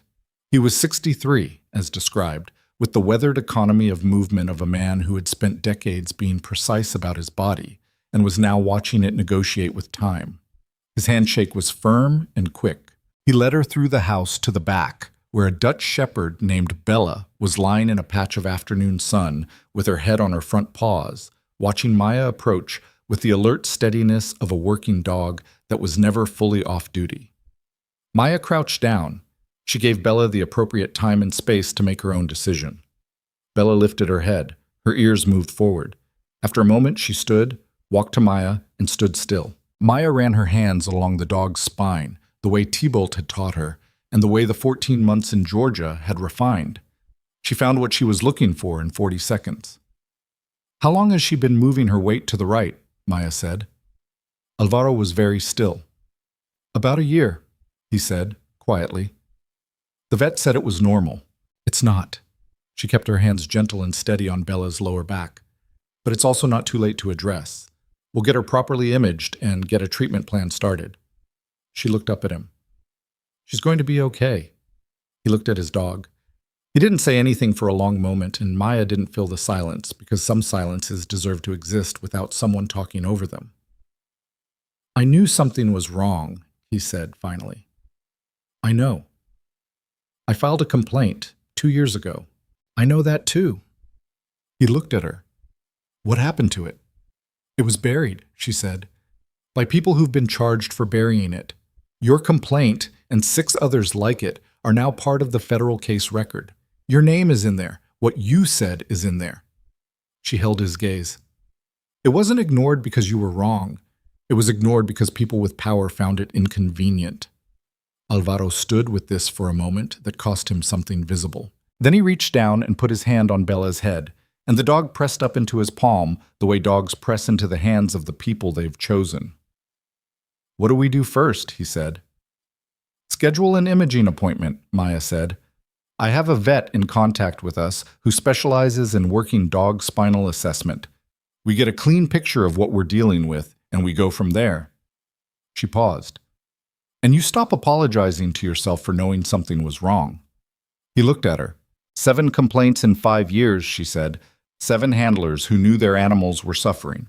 They were all correct. Every single one of them was correct, and every single one of them was told they weren't. She stood. "That's over now." But the 6 weeks became 12. There were 14 dogs, and each one required time. Not just the clinical assessment, which was the straightforward part, but the handler. The person who had been living alongside an animal that was hurting and had been told it wasn't, who had filed something or not filed something, who had adjusted their understanding of the world to accommodate being wrong about something they were not wrong about. Those conversations were not in the job description. They happened anyway, in driveways and living rooms, and once in the parking lot of a Veterans Affairs clinic in Idaho, where a former Navy handler named Kara sat in her truck for 20 minutes after Maya told her that her dog's clearance had been fraudulent, and then got out and said, "I knew. From the beginning, I knew," with the exhausted relief of someone who has been holding a truth nobody would accept for so long that setting it down feels like a physical event. 10 of the 14 dogs were treatable. 2 required surgeries that the DoD's emergency veterinary authorization covered. All 14 were reassessed under a new protocol that Dr. T-Bolt helped design, a clinical standard that used actual diagnostic criteria rather than whatever Hale had been using, which the record suggested was a combination of minimal examination and whatever findings supported the clearance the contract required. 2 dogs were too far gone for treatment to fully repair. They could be made comfortable. They could be given good years rather than painful ones. That was the honest ceiling of what medicine could offer them. And Maya told their handlers this directly, without softening it, because people who had been lied to deserved accuracy more than they deserved comfort. Both handlers said the same thing, separately, in different states, without knowing the other had said it. At least now I know. Abasi. The federal cases moved through the system at the speed federal cases moved. Carver's trial date was set for the following spring. He had cooperated but was not, under the terms of his agreement, exempt from prosecution. The agreement reduced his sentencing exposure. It did not eliminate it. His attorney was working the case with the expensive persistence of someone accustomed to making problems smaller, and the federal prosecutors were working it with the particular focus of people who had a fireproof safe full of 12 years of records and no intention of losing. Hale pled guilty in the 3rd month. The plea agreement included full cooperation in identifying any additional clearances that hadn't yet been flagged, which produced 3 more cases that extended the reassessment program and extended Maya's contract with it. Darren's case was the longest and the most complicated, because the obstruction charges required establishing not just what she had done, but the specific moments at which she had chosen to do it. The points in the investigation where she had received valid complaints, credible evidence, and actionable information, and had deliberately made them disappear. Each of those moments required documentation, and the documentation existed in the case files she had managed, which meant building the case against her from the record she herself had maintained. It was a particular and fitting irony that her own file-keeping, meticulous in the way that compulsive concealers tend to be, provided the clearest evidence of what she'd concealed. The judicial investigation into Harold Price produced findings in the 4th month. He was not immediately removed from the bench. Federal judges were not immediately removed from anything. But the findings were referred to the Judicial Conduct Oversight Body, and the referral was public, which meant his name was in the record alongside the names of the people whose complaints had been signed away under his authority. Whether the system moved quickly enough to produce consequences he would personally experience before retirement was the kind of question that depended on variables Maya couldn't control and had decided to stop holding her breath over. She noted it. She moved on. 14 weeks after she left Delwood, she received a call from a number she recognized. "There's a position," Rourke said without preface, which was consistent with every conversation she'd had with him. Not exactly. More like a role that doesn't exist yet and would need to be built. In what? A working group the Deputy IG is standing up. Oversight of military working dog programs, medical standards, clearance protocols, handler complaint review, independent from the procurement side and the contractor side. A pause. They want someone who can translate between the veterinary assessment piece and the investigative piece and the handler experience piece. That's 3 separate fields. That's why nobody currently in the system fits the role. Another pause. You do. Maya was sitting in a rental car outside a veterans clinic in Colorado. Through the windshield, a retired Marine named Dennis was walking his newly assessed Belgian Shepherd, a dog named Cargo, who had received corrective spinal surgery 3 weeks ago and was, for the first time in over a year, walking without compensating. Dennis didn't know Maya was watching. He was just walking his dog in the parking lot, talking to him in the low, private way people talk to animals when they thought no one could hear. She watched Cargo move, clean even, unhurried. "Permanent position?" she said. "That's the intent. Washington-based with field travel. What's the reporting structure?" "Deputy IG's office directly, not through the regional chain." "Obviously not through the regional chain." "No," Rourke said, with the ghost of something that might have been a laugh. "Obviously not." She was quiet. She thought about the parking spot at 540. She thought about Pauline Marsh's sticky notes and Calloway's version of acknowledgement and the particular indignity of being the most competent person in a room that had decided to treat you as a liability. She thought about Darnell handing her coffee in a parking lot and Thibault's manila envelope and the specific weight of a 2019 report that had gone nowhere and had turned out, finally, to have gone somewhere after all. Slowly, sideways. Through channels nobody had planned, carried by a dog who sat down at the right person's feet and lowered his head. She thought about the role that didn't exist yet and would need to be built, which was, she recognized, the most honest description of anything worth doing. "Send me the details," she said. Eat. She drove back to Montana one more time. Not to stay. Her apartment lease had already lapsed. The boxes were gone. The parking spot at 540 belonged to someone else now. She drove back because there was one thing left that she wanted to do in person. Warren Doyle opened the door of his house in Delwood on a Sunday afternoon, and behind him, Ranger was already moving down the hallway toward the sound of a car that he'd apparently recognized from outside. The dog came to the door and stood at the threshold and looked at her. She crouched down. Ranger walked to her and sat, and he put his nose against her hand, and then he did the thing she'd seen him do once before in an emergency department. He lowered his head, pressed it gently against her palm, and was still. She kept her hand there. Warren was watching from the doorway.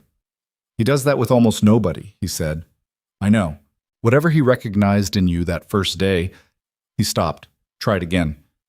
"He trusted you before I did, before anybody did." She thought about what that meant. Not as sentiment, but as fact. A dog that had been working through pain for a year, that had been certified as fine by a man being paid to say so, that had been dismissed alongside every handler who raised a concern. That dog had walked through a hospital emergency department and found the one person in the building whose training ran deep enough to understand what he was showing her. He hadn't been waiting for a hero. He'd been waiting for someone who could see clearly. That was all it ever was. Not extraordinary, not dramatic, just the willingness to look at what was actually there, and to say so out loud, and to keep saying it until someone with the power to act finally listened. She stayed for an hour. Warren made coffee that was too strong and she drank it anyway, and they talked about the case, and about the reassessment program, and about Joel Parrish, who had returned to Virginia with his dog, and a formal acknowledgement from the DOD that his 2021 complaint had been valid.